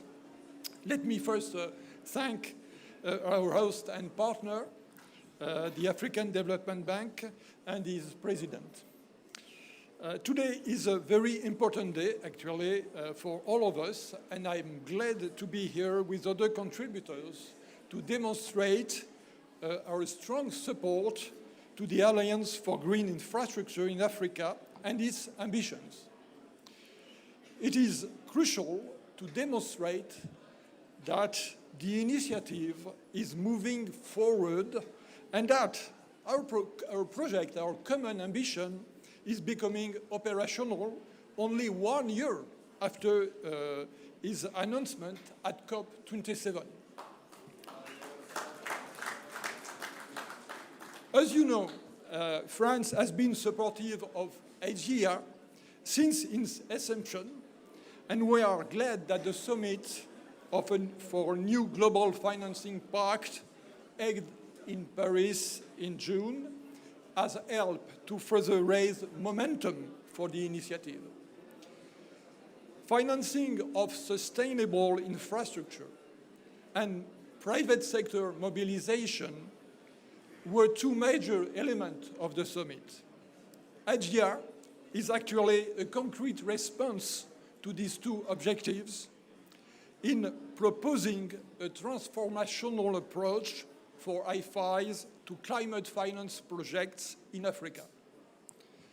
Indeed, we are convinced that by addressing the gap in green infrastructure project preparation and development financing, Algeria will play an instrumental role in Africa's transition to net zero. We particularly welcome Algeria's action to mobilize financing at the early stages of a project where it is most needed in particular to give reassurance to the private sector. Through our contribution to AGR, France is hoping to help channeling concessional funding towards structuring and developing locally led infrastructure projects and leverage significant sustainable investment on the African continent, which is a top priority for France. As such, I am delighted to announce a contribution of 20 million euros to AGR. Thank you. And we hope that our contribution will help catalyzing more private and concessional resources to reach the ambition. Along with this contribution, we would like to welcome again the work done by the AGR's team to structure this initiative in such a short period again, congratulate the team, and especially on the progress made since last June, and which is the best for the future, for the coming years. Let me, to conclude, in ensuring all of you that you can count on France mobilization and support to the bank's activities and innovations for greater impact all over the African continent to meet the various challenges in the years ahead. Thank you very much.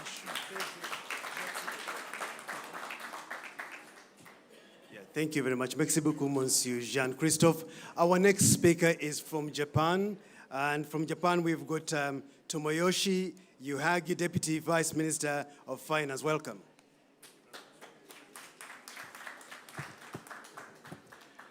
Thank you very much.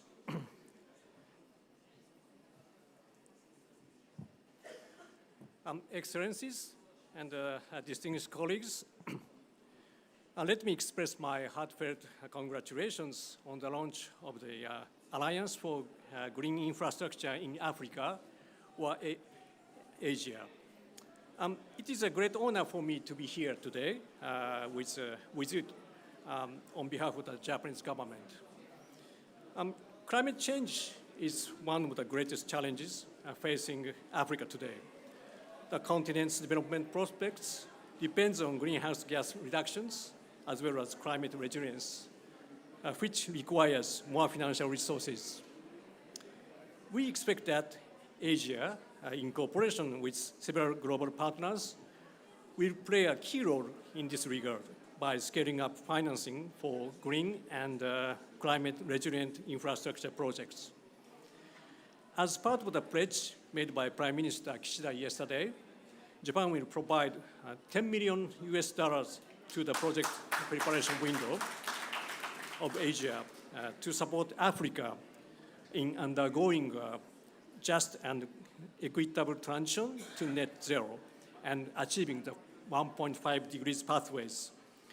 We encourage other donors to follow suit.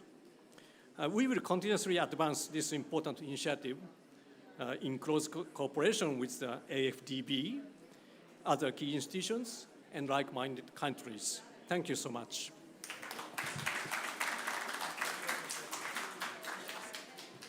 Arigato gozaimasu. Thank you so much.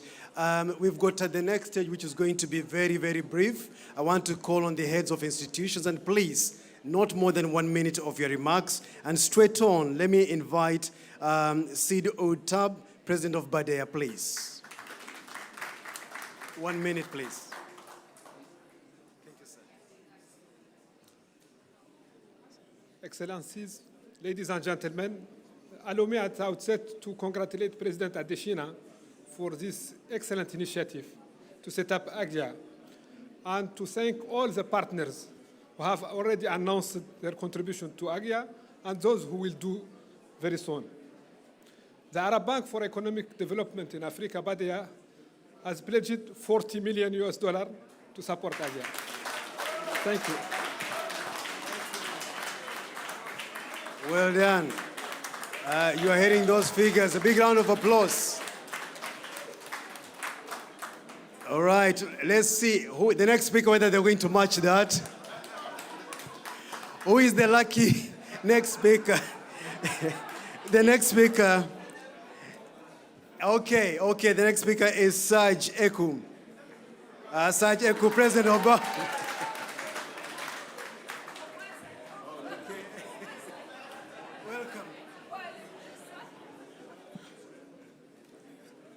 Your Excellencies, Sir President of Republic of Comores, Madagascar, newly elected, dear Excellencies, my brother, President Adesina, dear Minister of Development of Germany, ladies and gentlemen, it's a great honor for me. It's a real great honor for me. As you know, we've been supporting AGR from inception. The reason being the way this platform, this initiatives has been set is exactly the way we foster and the same vision we have for development. Africa is a land of development, but Africa needs to do things differently, smartly, with large volumes of capital. We need funds, we need capital. We have the expertise, and we trust this alliance geared and managed by the Honorable Minister Amadou Hott. We trust that this initiative will be a success. So I will disappoint you. I'm sorry for that. I will disappoint you. My board of shareholders has not validated yet the amount. But President Adesina knows how ambitious Bewade is and how ambitious I am personally. So I'm sure he knows that we will do our very best not to disappoint him. All right? So thank you very much. And trust us, trust Bewade, we will be there. Thank you. We are moving very fast because we know our heads of state are going to be leaving very soon. So next on the agenda, we are told that Remy Rooks from Agence France de Développement, not here. So next is Mimi Alemayeu, Senior Advisor at the Keynes Group. Yes, welcome. Good evening, everybody, and Your Excellencies. Three Cairns Group is really excited to be here and to support AGIA and what it can achieve for the continent to catalyze economic development and green infrastructure in Africa.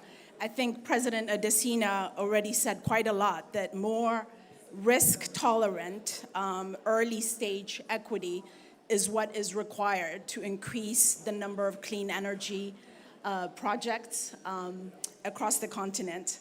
We commend the leadership of Africa 50, Alain, and of course Amadou Hott, and of course your leadership, President Adesina, for this. Congratulations again.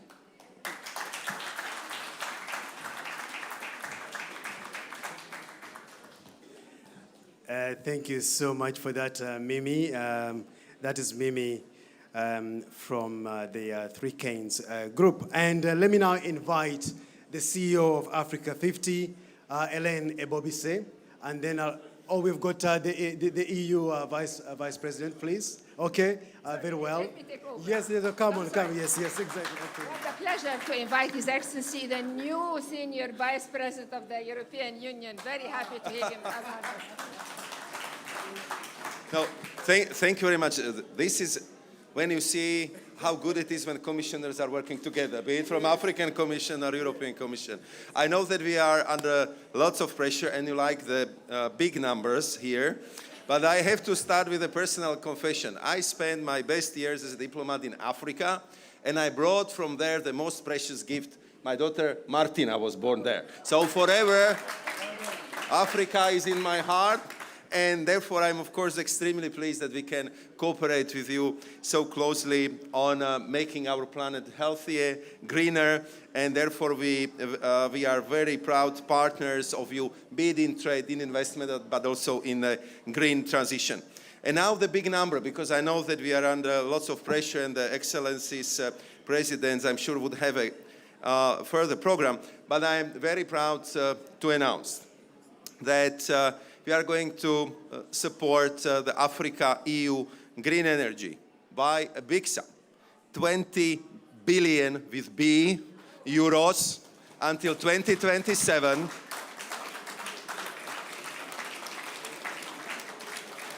And this big sum with B is the result of the Team Europe. And I really would like to thank my colleague from Germany, but also from other member states to make it happen. And I have here the whole list of fantastic projects which we can support with this money, but I'm not going to read it because I know that we are under time pressure. But thank you very much for that great cooperation, for fantastic atmosphere, and for all that plans we have together for the future, because this is what the COP is about. Thank you very much. So now you know why we were keeping, the EU for, because it's a big B, huh? It's not an M, it's a B. How much is it for a year? How much is it for a year? It's for Africa.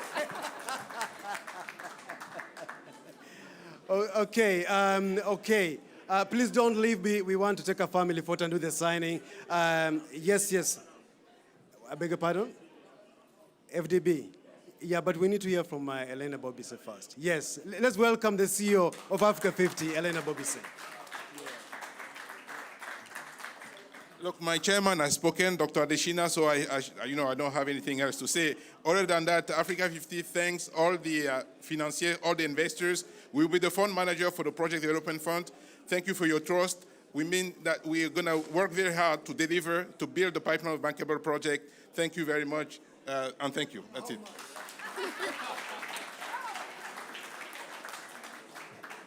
I was asking my boss how much. Okay, we've got one more announcement, and this is from the African Development Bank Group. Let me ask Vice President Solomon Quaina, and then we'll go to the signing. Thank you. So good evening, Your Excellencies. Good evening, my boss, and good evening, everybody else. So Serge, I would leverage your approach. So we have all not gone to our boards yet, but the difference is I'm going to signal what we intend to commit, because President Adesina does not believe that leadership should not have skin in the game. Put your money where your mouth is. So we plan to work towards contributing $40 million.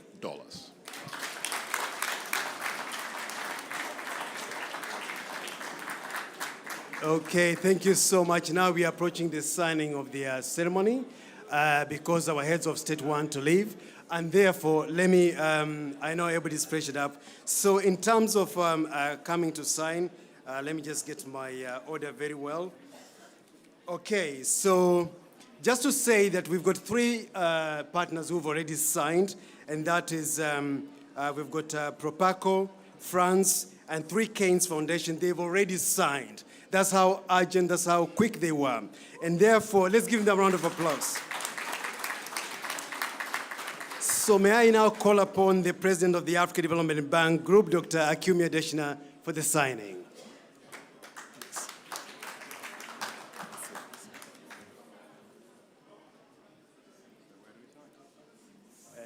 Come and show you the sign.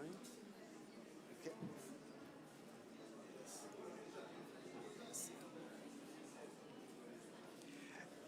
And the next one to come and sign. Yes, a round of applause. Yes. Yes, exactly. You stay here, yes. Exactly, yes. Elena Bobise, you're the next one to sign. The ministers are coming. There's an order for the ministers. That's the founding. Yes. So we are going with the founding members first. If you can allow the moderator to do his job, it will be very good. Yes, please. Yeah. Thank you. That's done. Thank you. Now let's get our ministers to come and do the signing. Let's start with the minister from Germany. Thank you.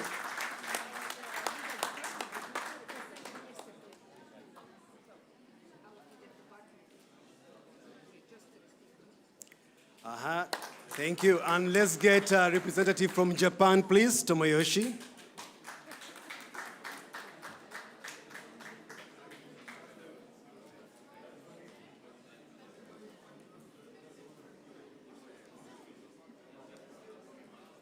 As I said, France had already signed, so I will just ask Jean-Christophe to join the line. Yes, and now let's get other institutions to sign as well. Let me call upon the president of Badea, Sedud.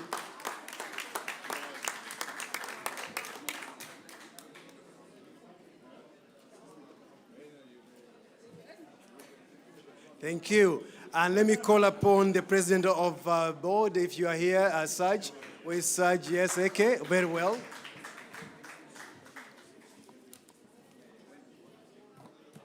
That's it. And then you just call Mimi. Yes. Right.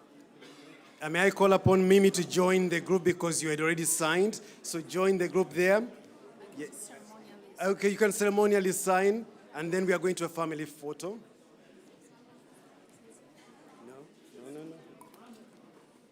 Okay, let's now get, yes, let's get a family photo.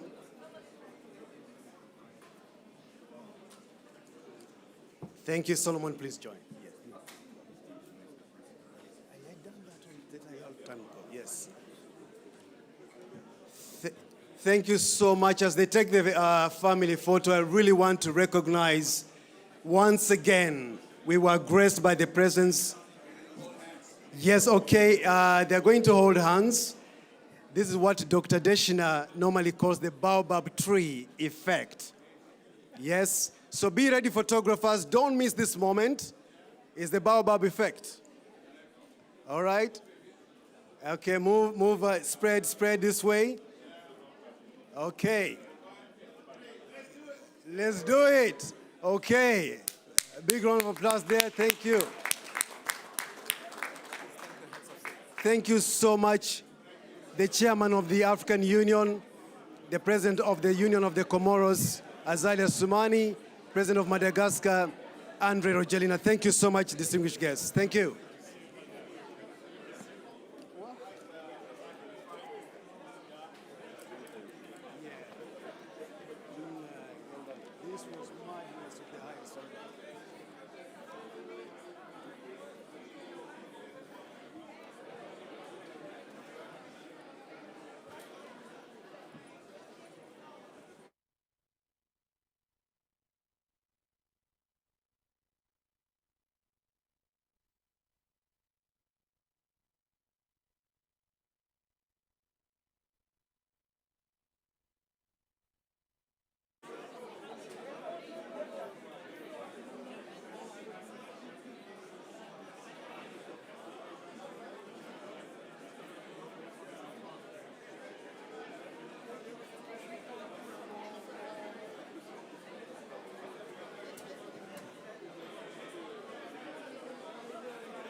They've gone.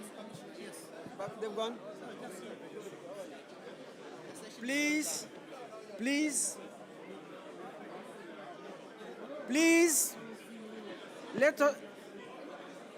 let us pursue our agenda. Please, we still have a segment. My brother, how are you? Very well. Please.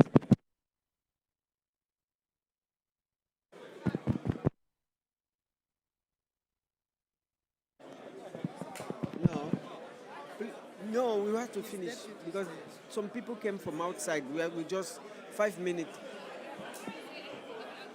No, they were not. They came from outside. They are from institution. They are waiting since.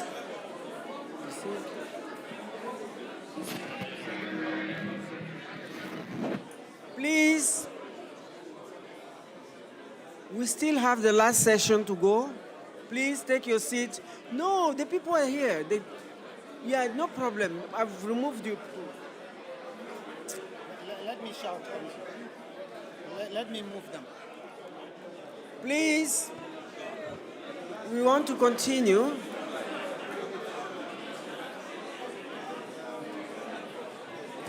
Let's complete our meeting, our day, African Day.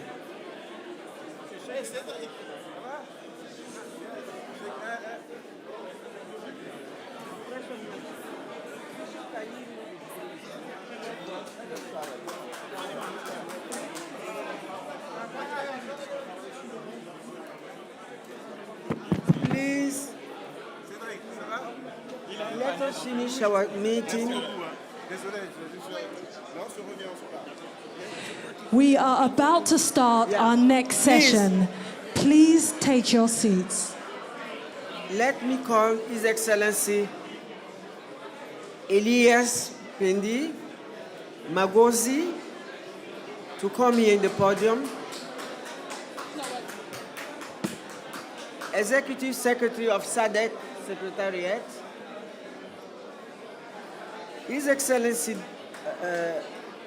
Honorable Engineer Collins Nzovi, Minister, Green Economy and Environment, Zambia.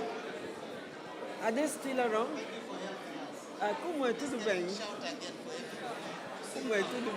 Photographers, can you please take your seat? The next session is about to start. Please, let us start the ministerial segment. Can we please start the next session? Please respect the next the speaker. and the last session.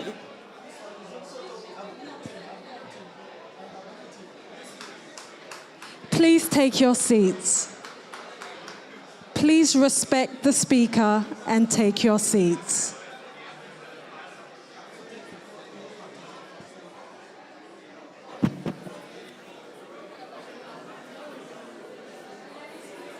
Professor Benedict Orama, President of Afrexim Bank.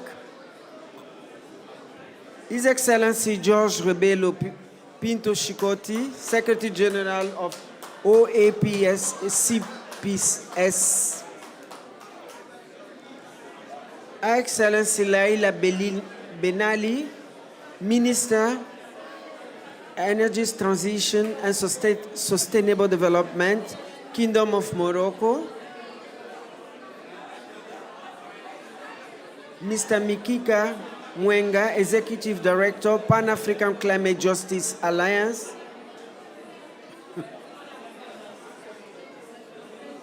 and Amonji Jacqueline, Chairperson, African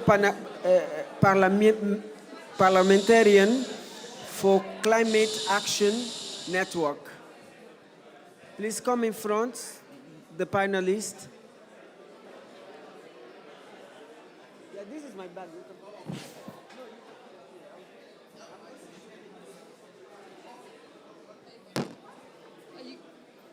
I think maybe we should put it on there.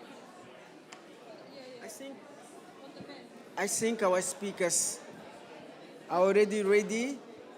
Please, can you sit down? Please, can you sit down? Let us finish the last session, the ministerial.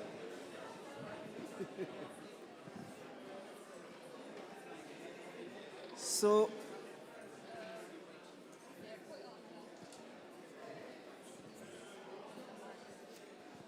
the topics that we are going to discuss, it's about status of climate negotiation, energy transition and renewable energy, climate finance, adaptation and resilience, driving ambition, global stocktake, outcome of African Climate Summit, and the CCDDA. So I will start with His Excellency Elias Mpendi Magozi, the Executive Secretary of SADC Secretariat. Is he around? Honorable? SADC? I don't see. The next one is... yes. Come, yeah.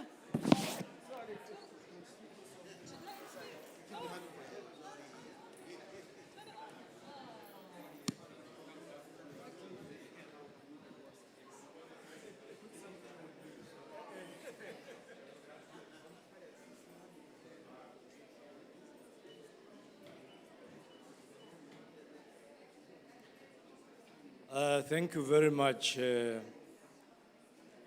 our director of this evening. I think it's an evening now. I don't think there is a lot to say from us, and from me specifically after listening to the pledges that were made here. And I think late in this day right now, as a representative of a regional economic body. But I just want to highlight a few things. And I'll be speaking to the activity that just concluded here. As a REC, first, this is a celebration of Africa, and we appreciate all the statements that have been made about celebrating Africa. We do have climate change that affects us, even as we celebrate. We do have challenges that we deal with as a region, and I believe by extension, the African continent. Now, when I listen to pledges that have been put before us here, one side of me, as a REC representative, it's an exciting commitment, one that we are all looking forward to. All the implications of climate change that have actually happened within the region of SADC. When member states hear of these pledges and resources that have been made for the continent, it can only be bringing hope to those people that are in the rural areas, in the villages, that do not have bridges, that do not have the reticulation services for water to pass. When we do have natural disasters, they are the first to lose their lives. There's a movie that I watched many years ago. It's by, what is this young man called? It's called Jerry Maguire. If anybody could remember that movie. The movie is saying, show me the money. Show me the money. So with all these pledges that have been made, people in Malawi that lost lives, that lost infrastructure, that lost all their livelihoods, all that they are looking for is show me the money. As people say in my part of the world, people don't eat pledges. People don't sleep on pledges. People eat food. They're dealing with humanitarian issues. Their lives are at stake. So how do we go beyond the pledges like the ones that have been shared with us here this evening? Showing the money makes a difference to people in our region, to people, I believe, in the continent, those that are at the receiving end of climate change. We are here talking climate change with all its implications and impacts. The second thing I want to talk to, and I think President Adesina spoke to as well, and I think a few others, it's about bankability. As Africans, the presidency have been talking about Africa working together, coming together, and so forth. My message has always been, in all the messages, Africa must love herself first before others can love Africa. We must love our people first before others can love us. We must love our youth, our women, before others can come and love us. We must appreciate our private sector and love our private sector and trust our private sector that they can also do what has been done here. The extent to which we engage our private sector to come and play ball makes a difference. So let's start with ourselves. If we are producing products, we still buy products outside. What is it that we need to do to actually create value in the continent? We are celebrating Africa again. I believe these are some of the things that we need to change. Bankability is a big, big challenge. Preparing projects, particularly for bankability for private sector to run with them. At least in the SADC region, that's a challenge that we want to pursue. And I heard President Adesina and others that there are something close to about 400 million that will go towards assisting bankability. And I'm looking forward to that part of the money trickling down to our part of the continent so we can actually expedite bankability. We have serious challenges of electricity in our subcontinent. South Africa, those of you who are close to South Africa, they've got load shedding, including my country, Botswana. What South Africa is going through, all it just requires is just to link South Africa to the Southern Africa power pool, and we have solved the issue of South Africa. The excess capacity that is in Angola and Malawi and Mozambique, is it Mozambique? Yes, I think it's Mozambique. Once we add this into the grid, into our pool, then we can assist our sister country so that small businesses cannot lose their livelihoods, their jobs, and so forth. So bankability is a critical thing. I think the last thing, so I'm not going to be long because I just want to leave messages with ourselves. I was discussing this morning at another forum that when I listen to the statements, it's more about Africa has potential. Africa should do this. Africa should do that. Africa should do that. And I think we've been saying this since I was young. My hair is now white. Africa still has potential. The messaging is still the same. I was listening in the last 2 days about what we are going to do to address climate change. The statements we make today, the actions we take today will make a difference on whether we will exist or we will perish. Don't talk about our next generation. The steps we take today will determine our own retirement, what we'll retire to. What does our retirement look like, and our children and our grandchildren, whether they will be existing in this world. So the actions that we take, the money, show me the money, the decisions we take, and it's mostly political leaders, and I believe a few of ourselves, that can influence and make those things happen.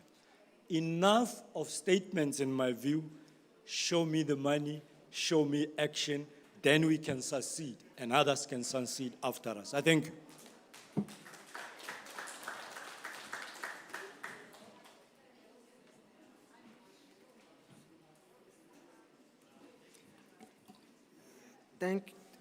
Thank you, Executive Secretary. Enough of statements. Let's go for action, action, action. You are really my true brother from the same constituency. I believe in that, and you said it rightly.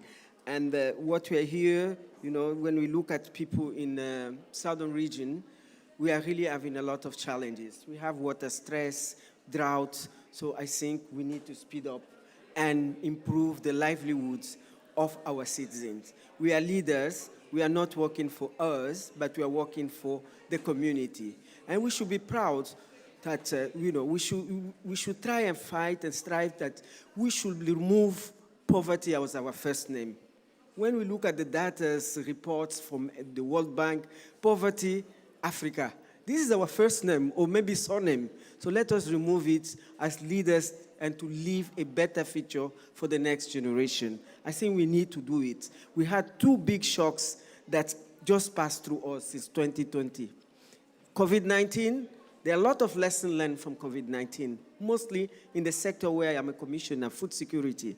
When we wanted to import food, because we are net importers, 38 countries in Africa are importing food. They live in importing food with the all potential we have in Africa. So I think our people deserve more than that. They deserve to have at least, a medium class, standard of living. It's not admissible that countries that are very rich, and even in the urban community, they don't have access to water, no access to electricity. So the next speaker is, let me call the representative of my colleague, Dr. Amani, to take the floor. Over to you, Director. Is mine or yours? Okay.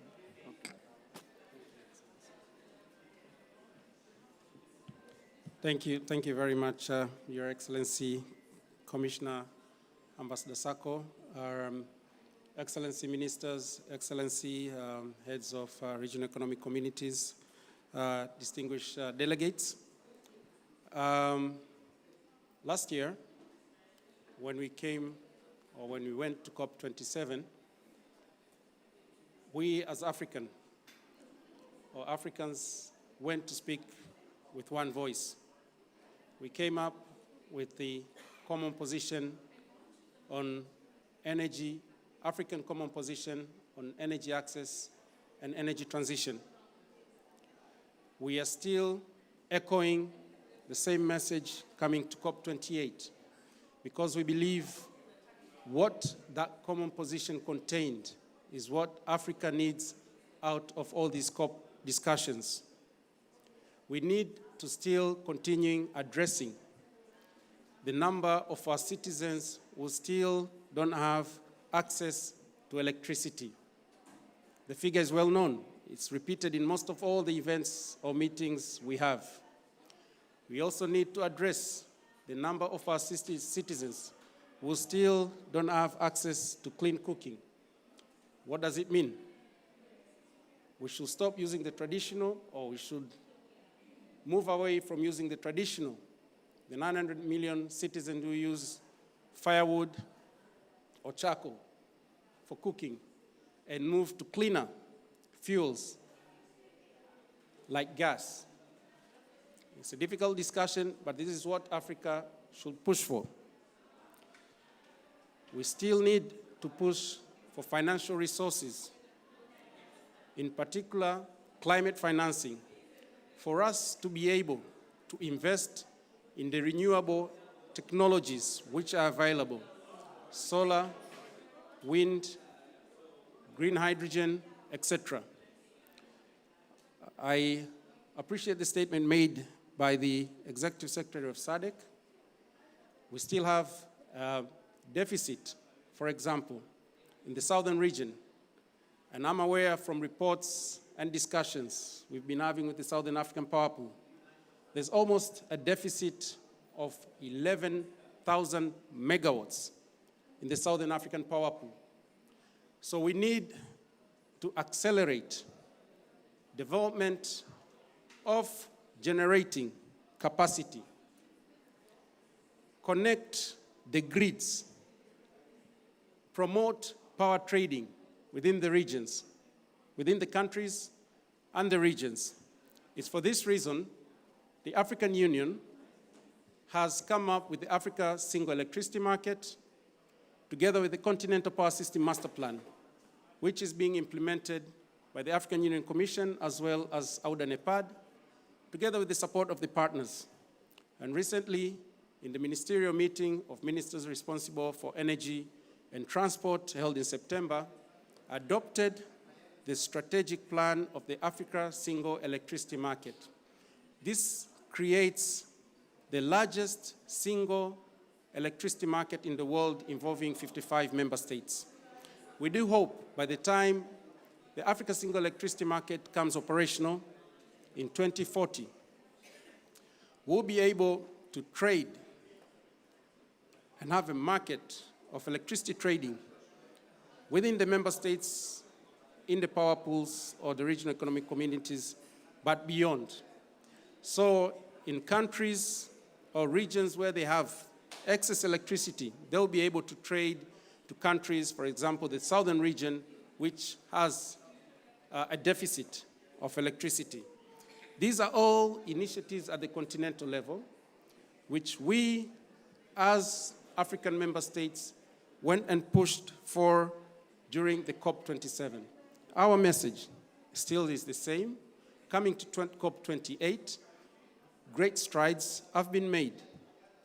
We've seen it manifested just a while ago, over 200 million of commitments to support the Alliance for Green Infrastructure in Africa, which is a project preparation facility and development fund for funding preparation of projects to bankability. We anticipate that those resources will go a long way in preparing our projects to bankability. one of the elements which was touched upon in the remarks which was made by the Executive Secretary, on the issue of do we have projects which are ready for investment?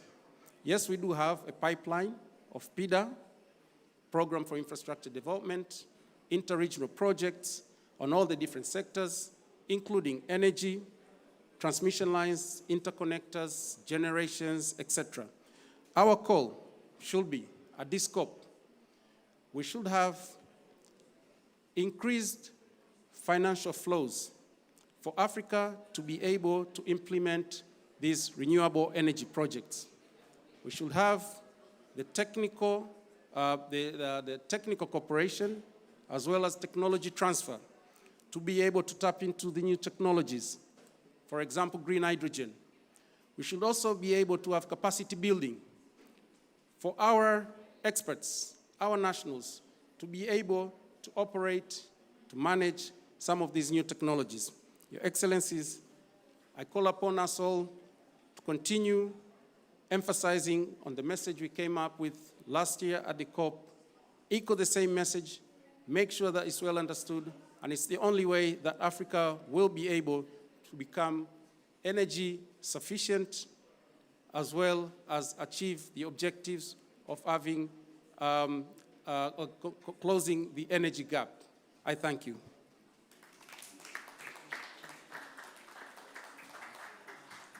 Thank you, Director. We took note of what our sister department is doing in terms of energy. You are doing a lot, but you should double more because we still have 600 million people in Africa that don't have access to electricity. I think we should mobilize more resources and look at it so that we can achieve by 2030, during our SDG, the end of SDG, we can achieve the minimum of a 30%, access of our population that have access to electricity out of these 600 million people that don't have electricity. Thank you. The next is, I don't know if the Minister Collins from Zambia is still around. He's not around, so let me, Afreximbank, any representative of Afreximbank? Okay, you have the floor.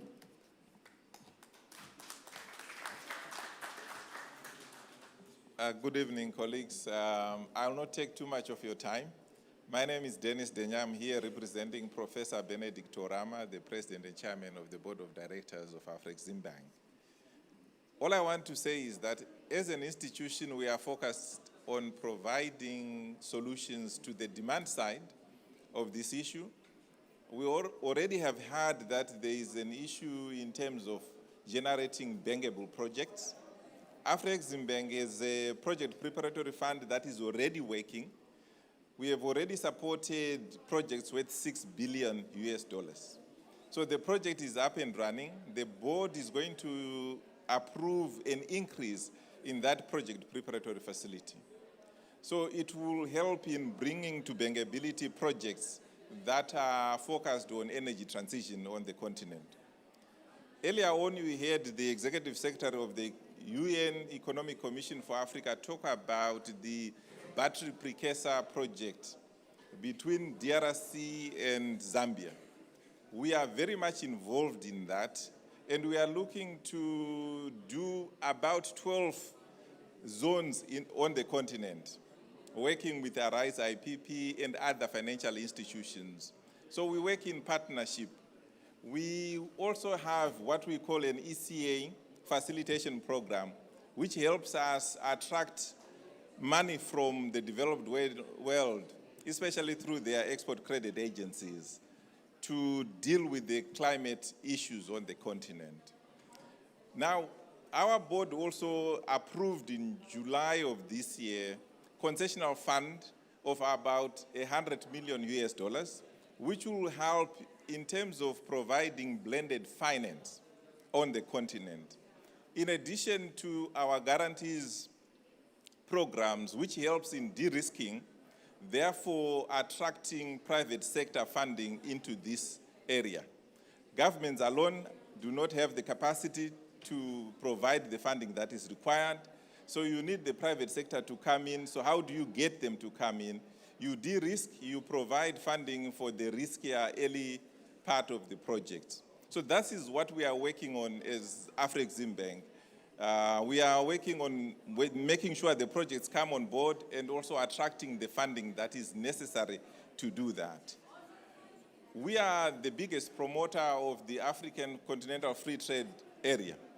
And this agreement is the biggest effort by Africans to decarbonize, because we are going to locate the production and processing nearer the source of raw materials.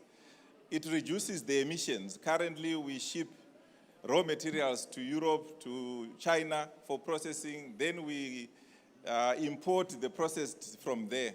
Now, focusing on the AFCTA, we are going to produce on the continent. So that is going to help in the decarbonization. Thank you very much.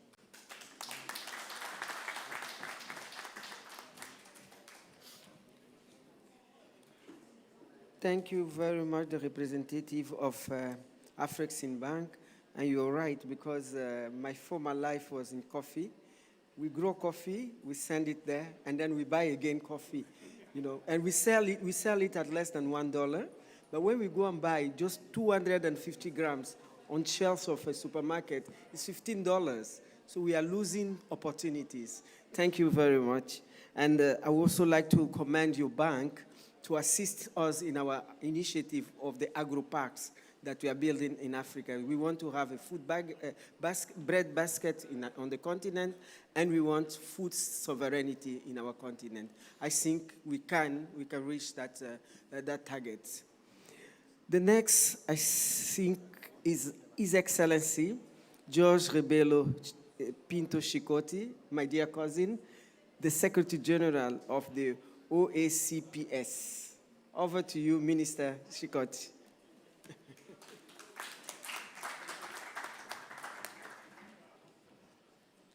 I just wanted to thank you, first of all, for inviting us here today, and just say that this is really a great day for Africa, and to congratulate you for such an important day. And I saw the commitments and the pledges that were made. I think we are really pleased with that, and that honors Africa. I think that the commitments taken by the different countries that took the floor and signed the pledges, I think that was a particularly wonderful thing. And we also have to congratulate the President of the African Development Bank. And I hope that all that money can really help Africa to build its infrastructures. Your Excellencies, ladies and gentlemen, all protocol observed, good afternoon. It is with profound pleasure that the Organization of African and Caribbean Pacific States takes the floor to address you here on Africa Day at COP28. Let me thank the African Union Commission for this opportunity. The OACPS has 79 member states. Out of them, 38 are seats who are distributed along the major oceans of the world, in the Atlantic Ocean, in the Pacific Ocean, some of the smallest countries, some of the smallest economies. And therefore, coming to this environment, it's indeed a very important occasion for us. But we also have 48 African nations of sub-Saharan Africa, some of which face most of the most difficult conditions in terms of climate, drought, floods, and all that. And those are the challenges that we do face in our organization. And I think that this is really an occasion at COP28 to talk about all the challenges that we face. Scientific findings show that worsening climate impacts will increase and may usher irreversible tipping points unless we take urgent, ambitious, and sustained emissions reduction measures immediately to keep the Paris Agreement objectives alive. Africa, Caribbean, and Pacific countries contribute just 2% of the global greenhouse gas emissions, yet we remain ambitious in our climate action for the sake of peoples and the planet. We do have in our countries a wealth of unique ecosystems, including vast tropical forests and oceans ecosystems that provide quick wins for carbon sequestration. We are committed to safeguarding this natural heritage for the sake of planetary health and for future generations. COP28 is not just a negotiation platform. It is also a call to action for global solidarity to face the climate emergency.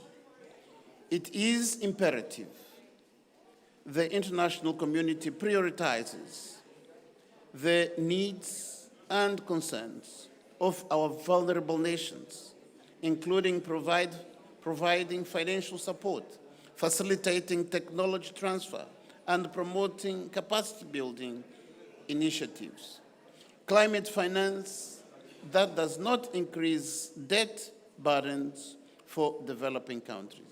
It should prioritize grants and highly concessional finance over non-concessional loans and other forms of finance, and ensure that climate finance is additional to long-standing ODA commitments and standards. At COP28, we continue to advocate for the principles of equity, inclusiveness, and build enduring trust towards achieving the objectives of the Paris Agreement.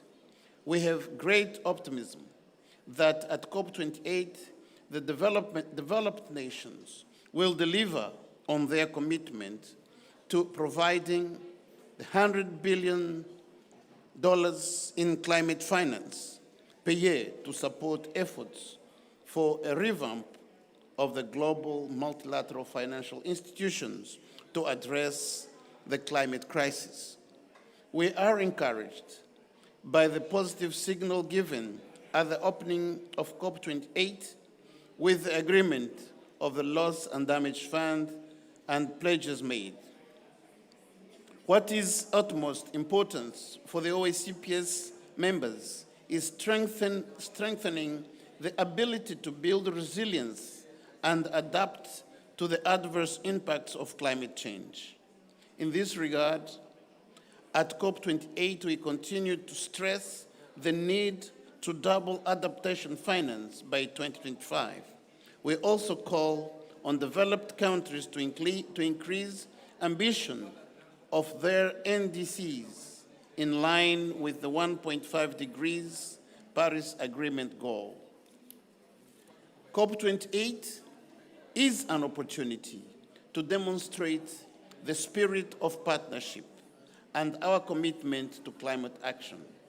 As we join the African Union to celebrate Africa Day today, OACPS reaffirms commitment to work together and to speak with one strong voice on the issues of pertinence and priority to us. Excellencies, ladies and gentlemen, with these words, I would like to thank you all for your attention. Thank you.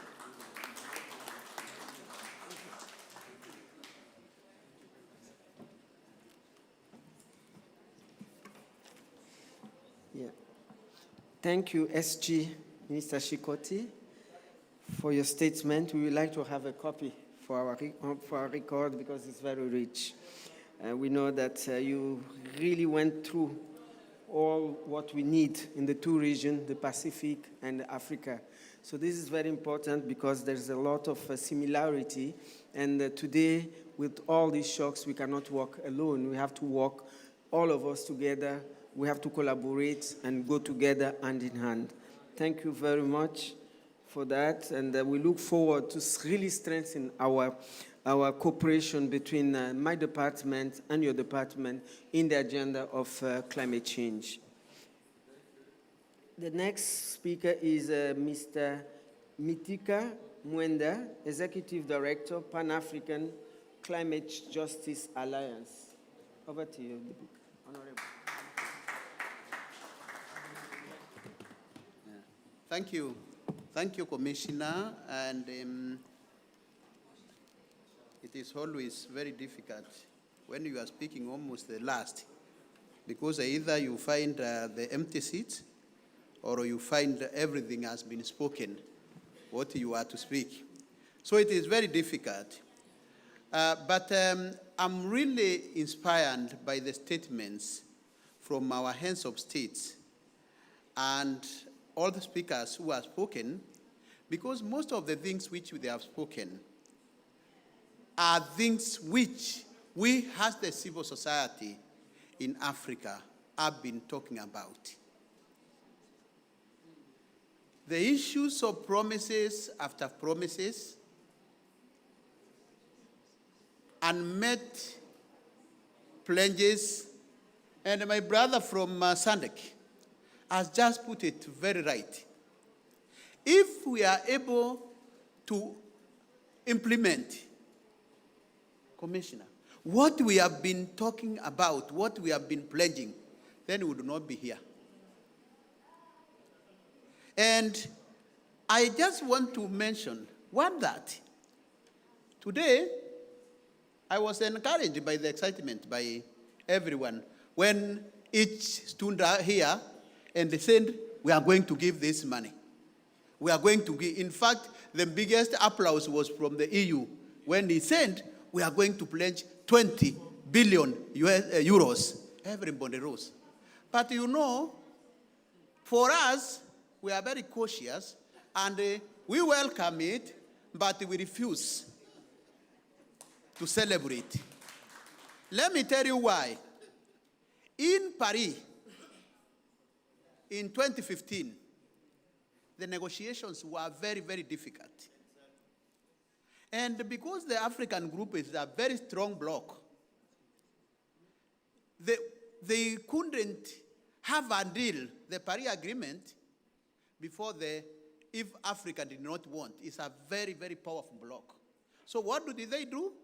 They went into a room and they told Africans, you guys, the G7, the group of 7, we are going to give Africa 10 billion US dollars for 10 gigawatts of energy,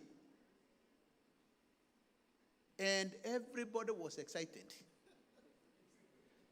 In a program called African Renewable Energy Initiative, we realized that we are going to light the whole of Africa. Today is when, 7 years later, tell me how many gigawatts have been delivered. But when you go to the records of Germany, they tell you we have delivered 4 billion of infrastructure in Africa of energy. Then we look at that money. Where is it? We can't find it. My friend here was talking about we need to see it. Are we feeling it? Is that human at the local level feeling it? Energy poverty is in fact increasing. These are the problems which we have. Let us be cautious on these celebrations. I come again yesterday. Now going to, because we are talking about the negotiations. The day before, it's yesterday, it was celebrations all over. That we have delivered 460 million US dollars for loss and damage fund. And everybody was, those who give the money now have known the game. Even before we start negotiations, they come with the numbers. And we are blinded, that everything is obscured, and then we are saying, as PAGJA, again, be cautious. We are not going to celebrate that once again. Why? There is one player, I am talking about this. That is 460 million US dollars. Whether it is going to be delivered or not, let's assume that it is going to be delivered. But remember, the framework which is going to deliver that has been made so difficult that even accessing that money is going to be very difficult. Remember, the whole it has been set by the Transition Committee for the loss and damage is the first if it is going to be delivered, the country to get a coin is 2028 by COP28. Those OECD countries, the small islands, most of them will have sunk by that time. There will be no one even to take that money. That is where we are. And so, even then, it has been made so difficult that they may even those who will be there, they may not even get it. That is the trick. Those are the tactics. Then finally, we also got the pledge of what we call the 100 billion US dollars. I want to tell you just again, we celebrated this in 2009. So one of our partners, when 2 weeks ago, the OECD reported that they have delivered 10 billion. I don't know whether you have seen it in the small islands. As in Africa, I don't know whether, Commissioner, you have seen it. I don't know. But now let me tell you, one of our partners called one campaign carried a very deep analysis and very stark findings. Nearly 2/3 of climate finance commitment counted by the OECD between 2013 and 2021. That is a staggering 343 billion US dollars, mark you, are never reported as disbursed or a literal connection to climate. So they say we have delivered, but that is not climate finance because we know the principles of climate finance. To make it worse, according to this report, over $1 in every $5 of climate finance commitments in this OECD open data set between 2013 and 2021 worth 115 billion is spent on things that have little to do with climate. These are realities. Number two, bilateral providers consistently report far less in disbursement than they have committed. And then, less than half of climate finance they committed between 2013 and 2021 was reported as disbursed or was meaningfully related to climate finance, a difference of 135 billion. Then, in 2021, the world's 20 most climate vulnerable countries received 6.5, that is especially from Africa and OECD and your countries, is 6.5% of the climate finance they need each year to address climate finance. So that is where we are. And then we are here celebrating. I wish the EU guy was here. I don't know whether it was EU or Germany. I wish he was here because I can bet that what he has planned, 20 billion euros, will never see the light of the day until Jesus goes and comes back. So what we need to do is we need our leaders to be very bold. We need to put pressure on them. I have heard all the pledges. I have not heard anything about adaptation. Adaptation finance, that is the priority for Africa. Everyone now is talking about loss and damage. We have forgotten the real issues for Africa. Though loss and damage is very important, we have delivered that. We need really not to be diverted. Attention should not be diverted. We need them to deliver on their promises on adaptation and mitigation, of course, because they need deep emission reduction and not transferring the burden of action to us through forced solutions to Africa that we are going to pay you so that we can continue living our profligate lifestyles. No, we need to say no, and the climate finance money is not charity. It is their obligation. Thank you very much, ladies and gentlemen.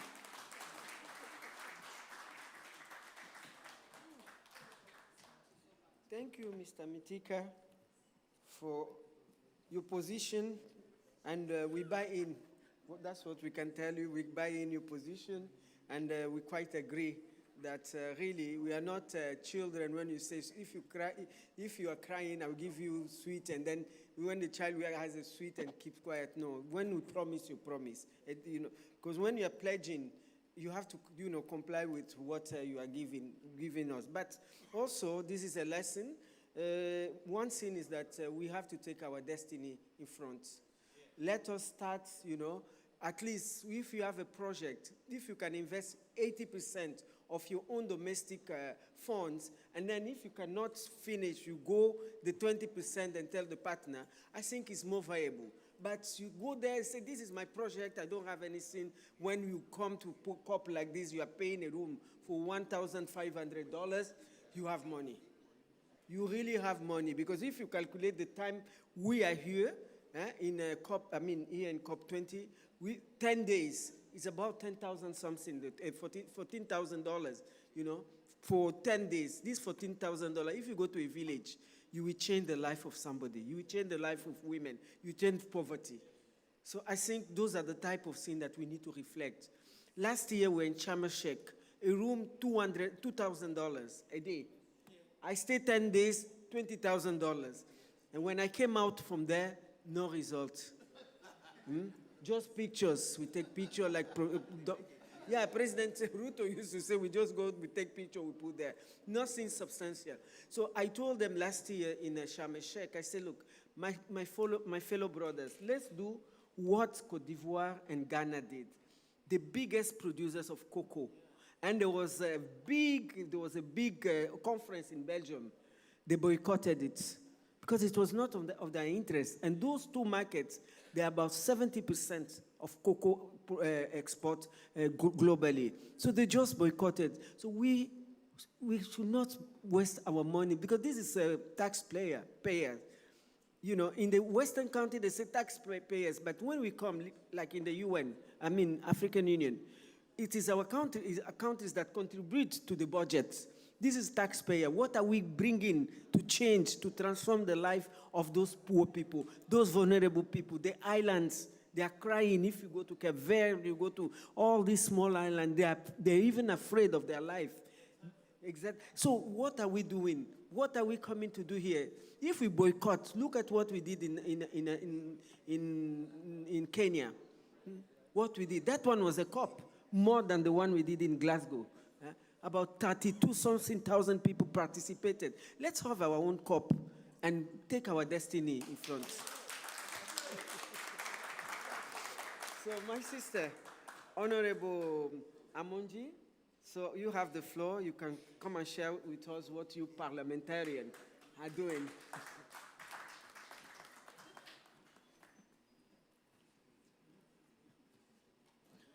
So, thank you, Excellencies, and my fellow panelists, ladies and gentlemen.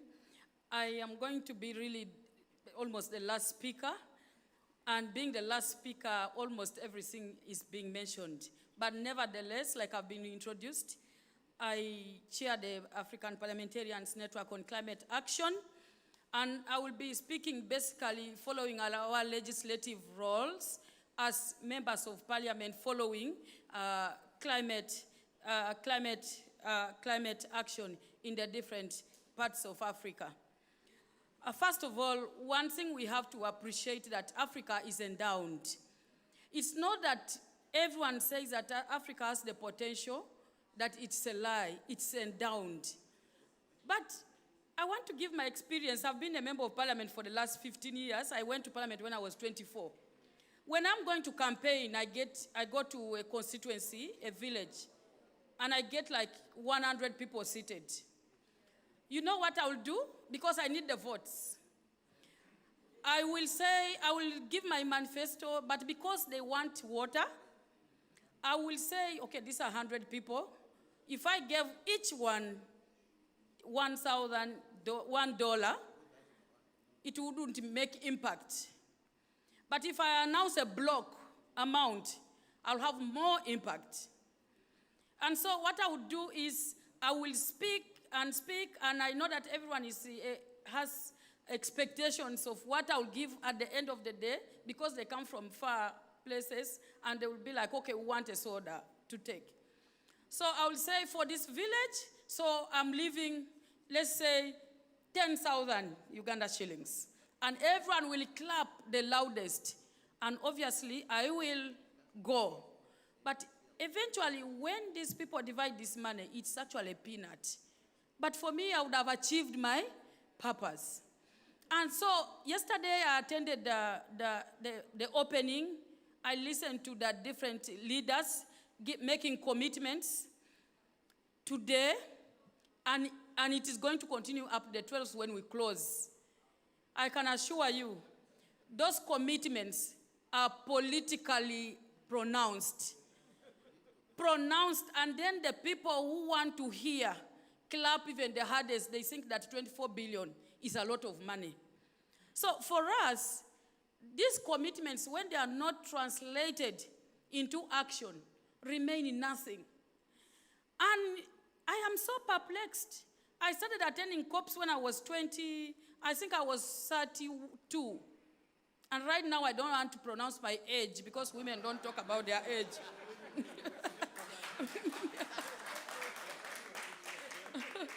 Yes, definitely, if I went to Parliament when I was 24 and I'm now in my third term, it means that I am actually growing younger. So that means these pronouncements, to me as a Ugandan, I'm giving an example of a parliamentarian in Uganda, and I'm one of the a bit informed who can follow issues in Uganda. These commitments remain at COP. And that's why I don't want to follow my presentation here, because everything that I was going to read has already been talked about by the previous speakers. But these commitments remain at the COPs.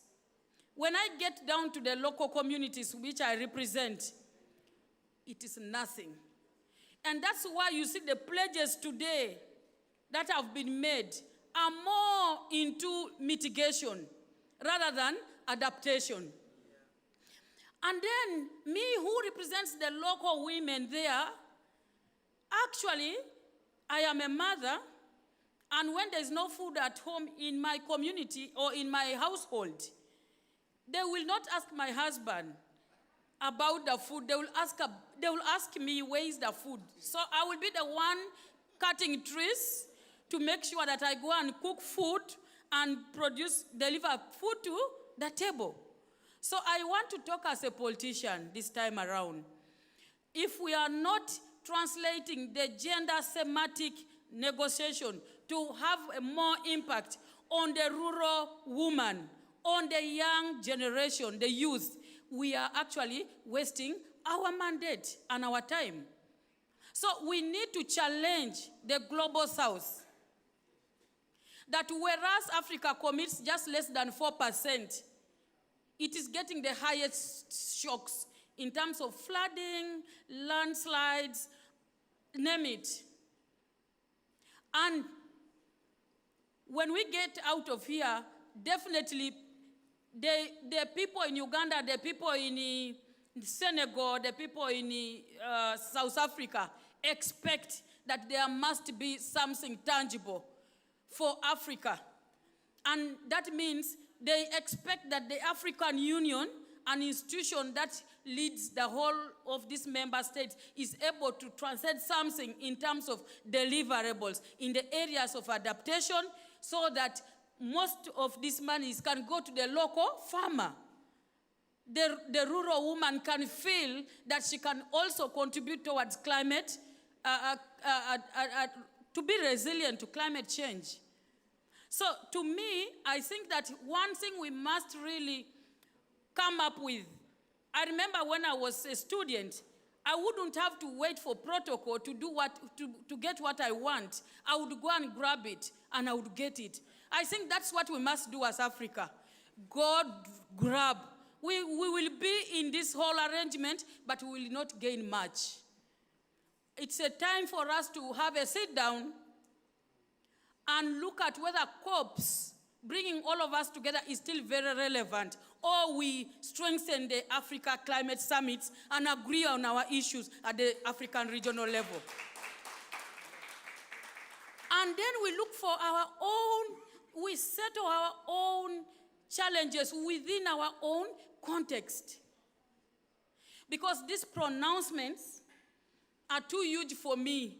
When I follow with the Minister of Finance of Uganda, and I always followed, I am an environmentalist, I'm a lawyer, I basically follow climate-related environment and votes in regards to climate and how much funding comes to Uganda.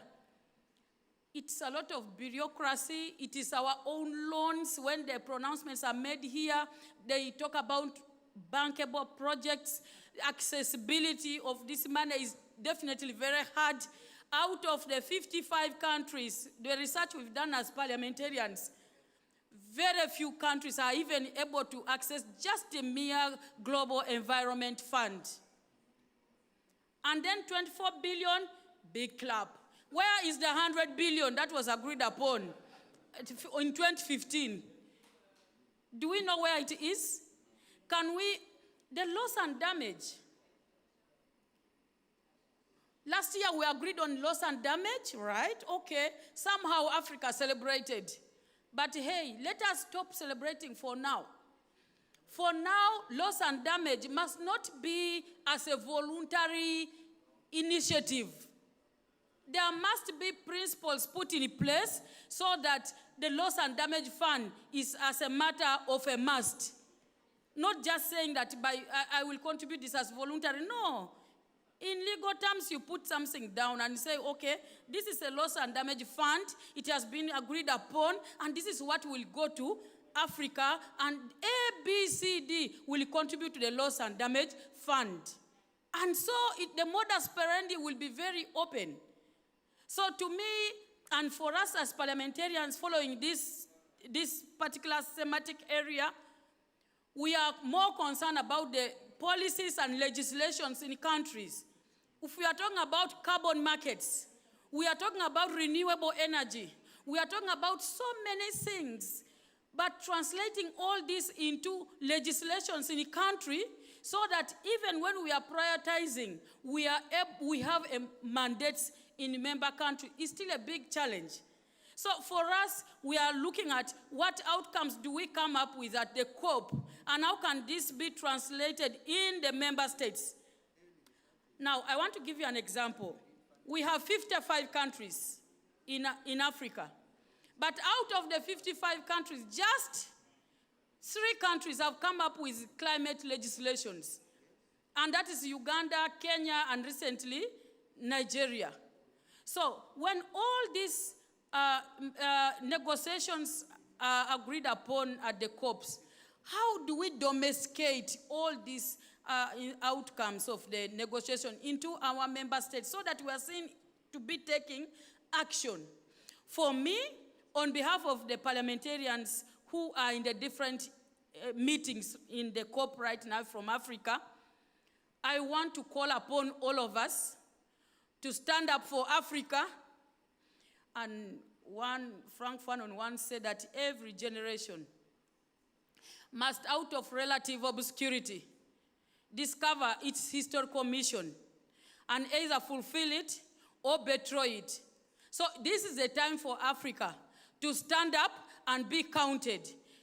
And it's our time to either fulfill our generational demands or betray it, because we are all of us will be accountable. It's time for less talk, but more action. I thank you.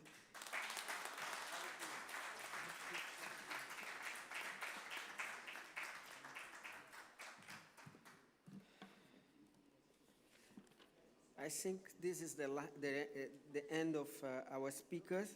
Honorable Jacqueline, thank you very much. We really appreciate your experience in this material, and it's a very important issue that we cannot undermine it, and we have to pursue with our revolution, because this is really a revolution that we have to do. Otherwise, this is a COP29, 28. That's what I used to say in every COP. Are we going up to COP 1000? Are we going to be alive? And that 1,000 is our children. So please, let us stop the COPs, because it's not giving value to our poverty. It's not bringing any value. It's even worsening. I don't think COP, we should be mostly on the parliamentarian. We should be talking about it. Let us have every 2, even why are we having COP every year? Why not? Why can't it be every 2 years? So that when we come from really showing case, you know. We are not showing case. It's just parole, palavre. Tout le temps les bavardages, as they say in French. Les bavardages, nous sommes fatigués. Nous sommes fatigués avec les bavardages. Hein? On est là, we are trying to really work hard for this continent, but on the other hand, you know, we don't see. African Union is an institution that we need to cherish. Other regions, they don't have African Union. African Union is an institution where the 55 countries, in African Union we are 55, UN we are 54, whatever. Let us respect principle. All of them are members of African Union. All of them are members of African Union. So this is a platform whereby we can come with one common position. And we need leaders that really love. Somebody was talking about it, I don't know, SADC. Let us appreciate Africa. Let us appreciate our private sector. Let us appreciate the livelihood of our farmers. Let us be concerned about poverty in the rural area. So that's what I'm saying. We have really that advantage to come out with one voice. But what type of leaders, what type of people do we engage in African Union? Many of the staff, they are working for partners instead of them to work for us. They are working with the agenda of partners because a project, you know, if a partner is funding it almost 100%, we have lost our priority because we are very good, you know, with initiative. But this initiative, they will just use our logo and say this is African Union that is doing. It's a lie. It's a lie. That's experience from my passage in African Union. And I'm writing a book. They will come. Oh, no, Great Green Wall. That's what I told the President Macky Sall. Today, Great Green Wall is no longer ours. Great Green Wall is UNDP, this, and they will go mobilize 40,000 million, I don't know. And we at the African Union, we don't even see it. We cannot even disseminate the result. We cannot even have a workshop, you know, with our people. Today, we are talking about this carbon market.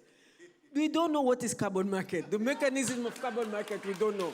It's just, you know, like I remember 3 years ago, I was with a journalist. He said, but now, she's from South Africa. She said, now everybody, climate change, impact of climate change. Tomorrow, COVID. So your agenda is driving upon the thematic, you know, the thematic that comes to the market like this. That's why you're driving your agenda. So I don't think, you know, to me, it's better for us to have our own agenda. We have the Agenda 2063, which is our agenda. We have CADEP. CADEP is going to end in 2025. They started giving us money. They want to do our agenda. A policy for food security in Africa, we cannot allow it because this is sovereignty. Policy, it's ours. We have to do policy. When we finish our policy, we tell our partners, look, that's what we need. If we want to work with you, you have to align on what we are doing. That is why we are really building we are developing the new post-Malabo for the next 10 years, and we have to see why did Malabo did not work. Where are the gaps? And I need SADC. We had a meeting already. We discussed with all the RECs. I prefer to work with my RECs and my member states so that it should be demand-driven. Partners, NGO should come after. But before, we have to have our own. It's not because we don't have skill. We do have. Yeah? It's just a matter of Pan-Africanism, loving Africa, and then those are the type of leaders, even the new generation, that we need to put in African Union. Otherwise, we are going to sell African Union. I declare it closed. Thank you very much.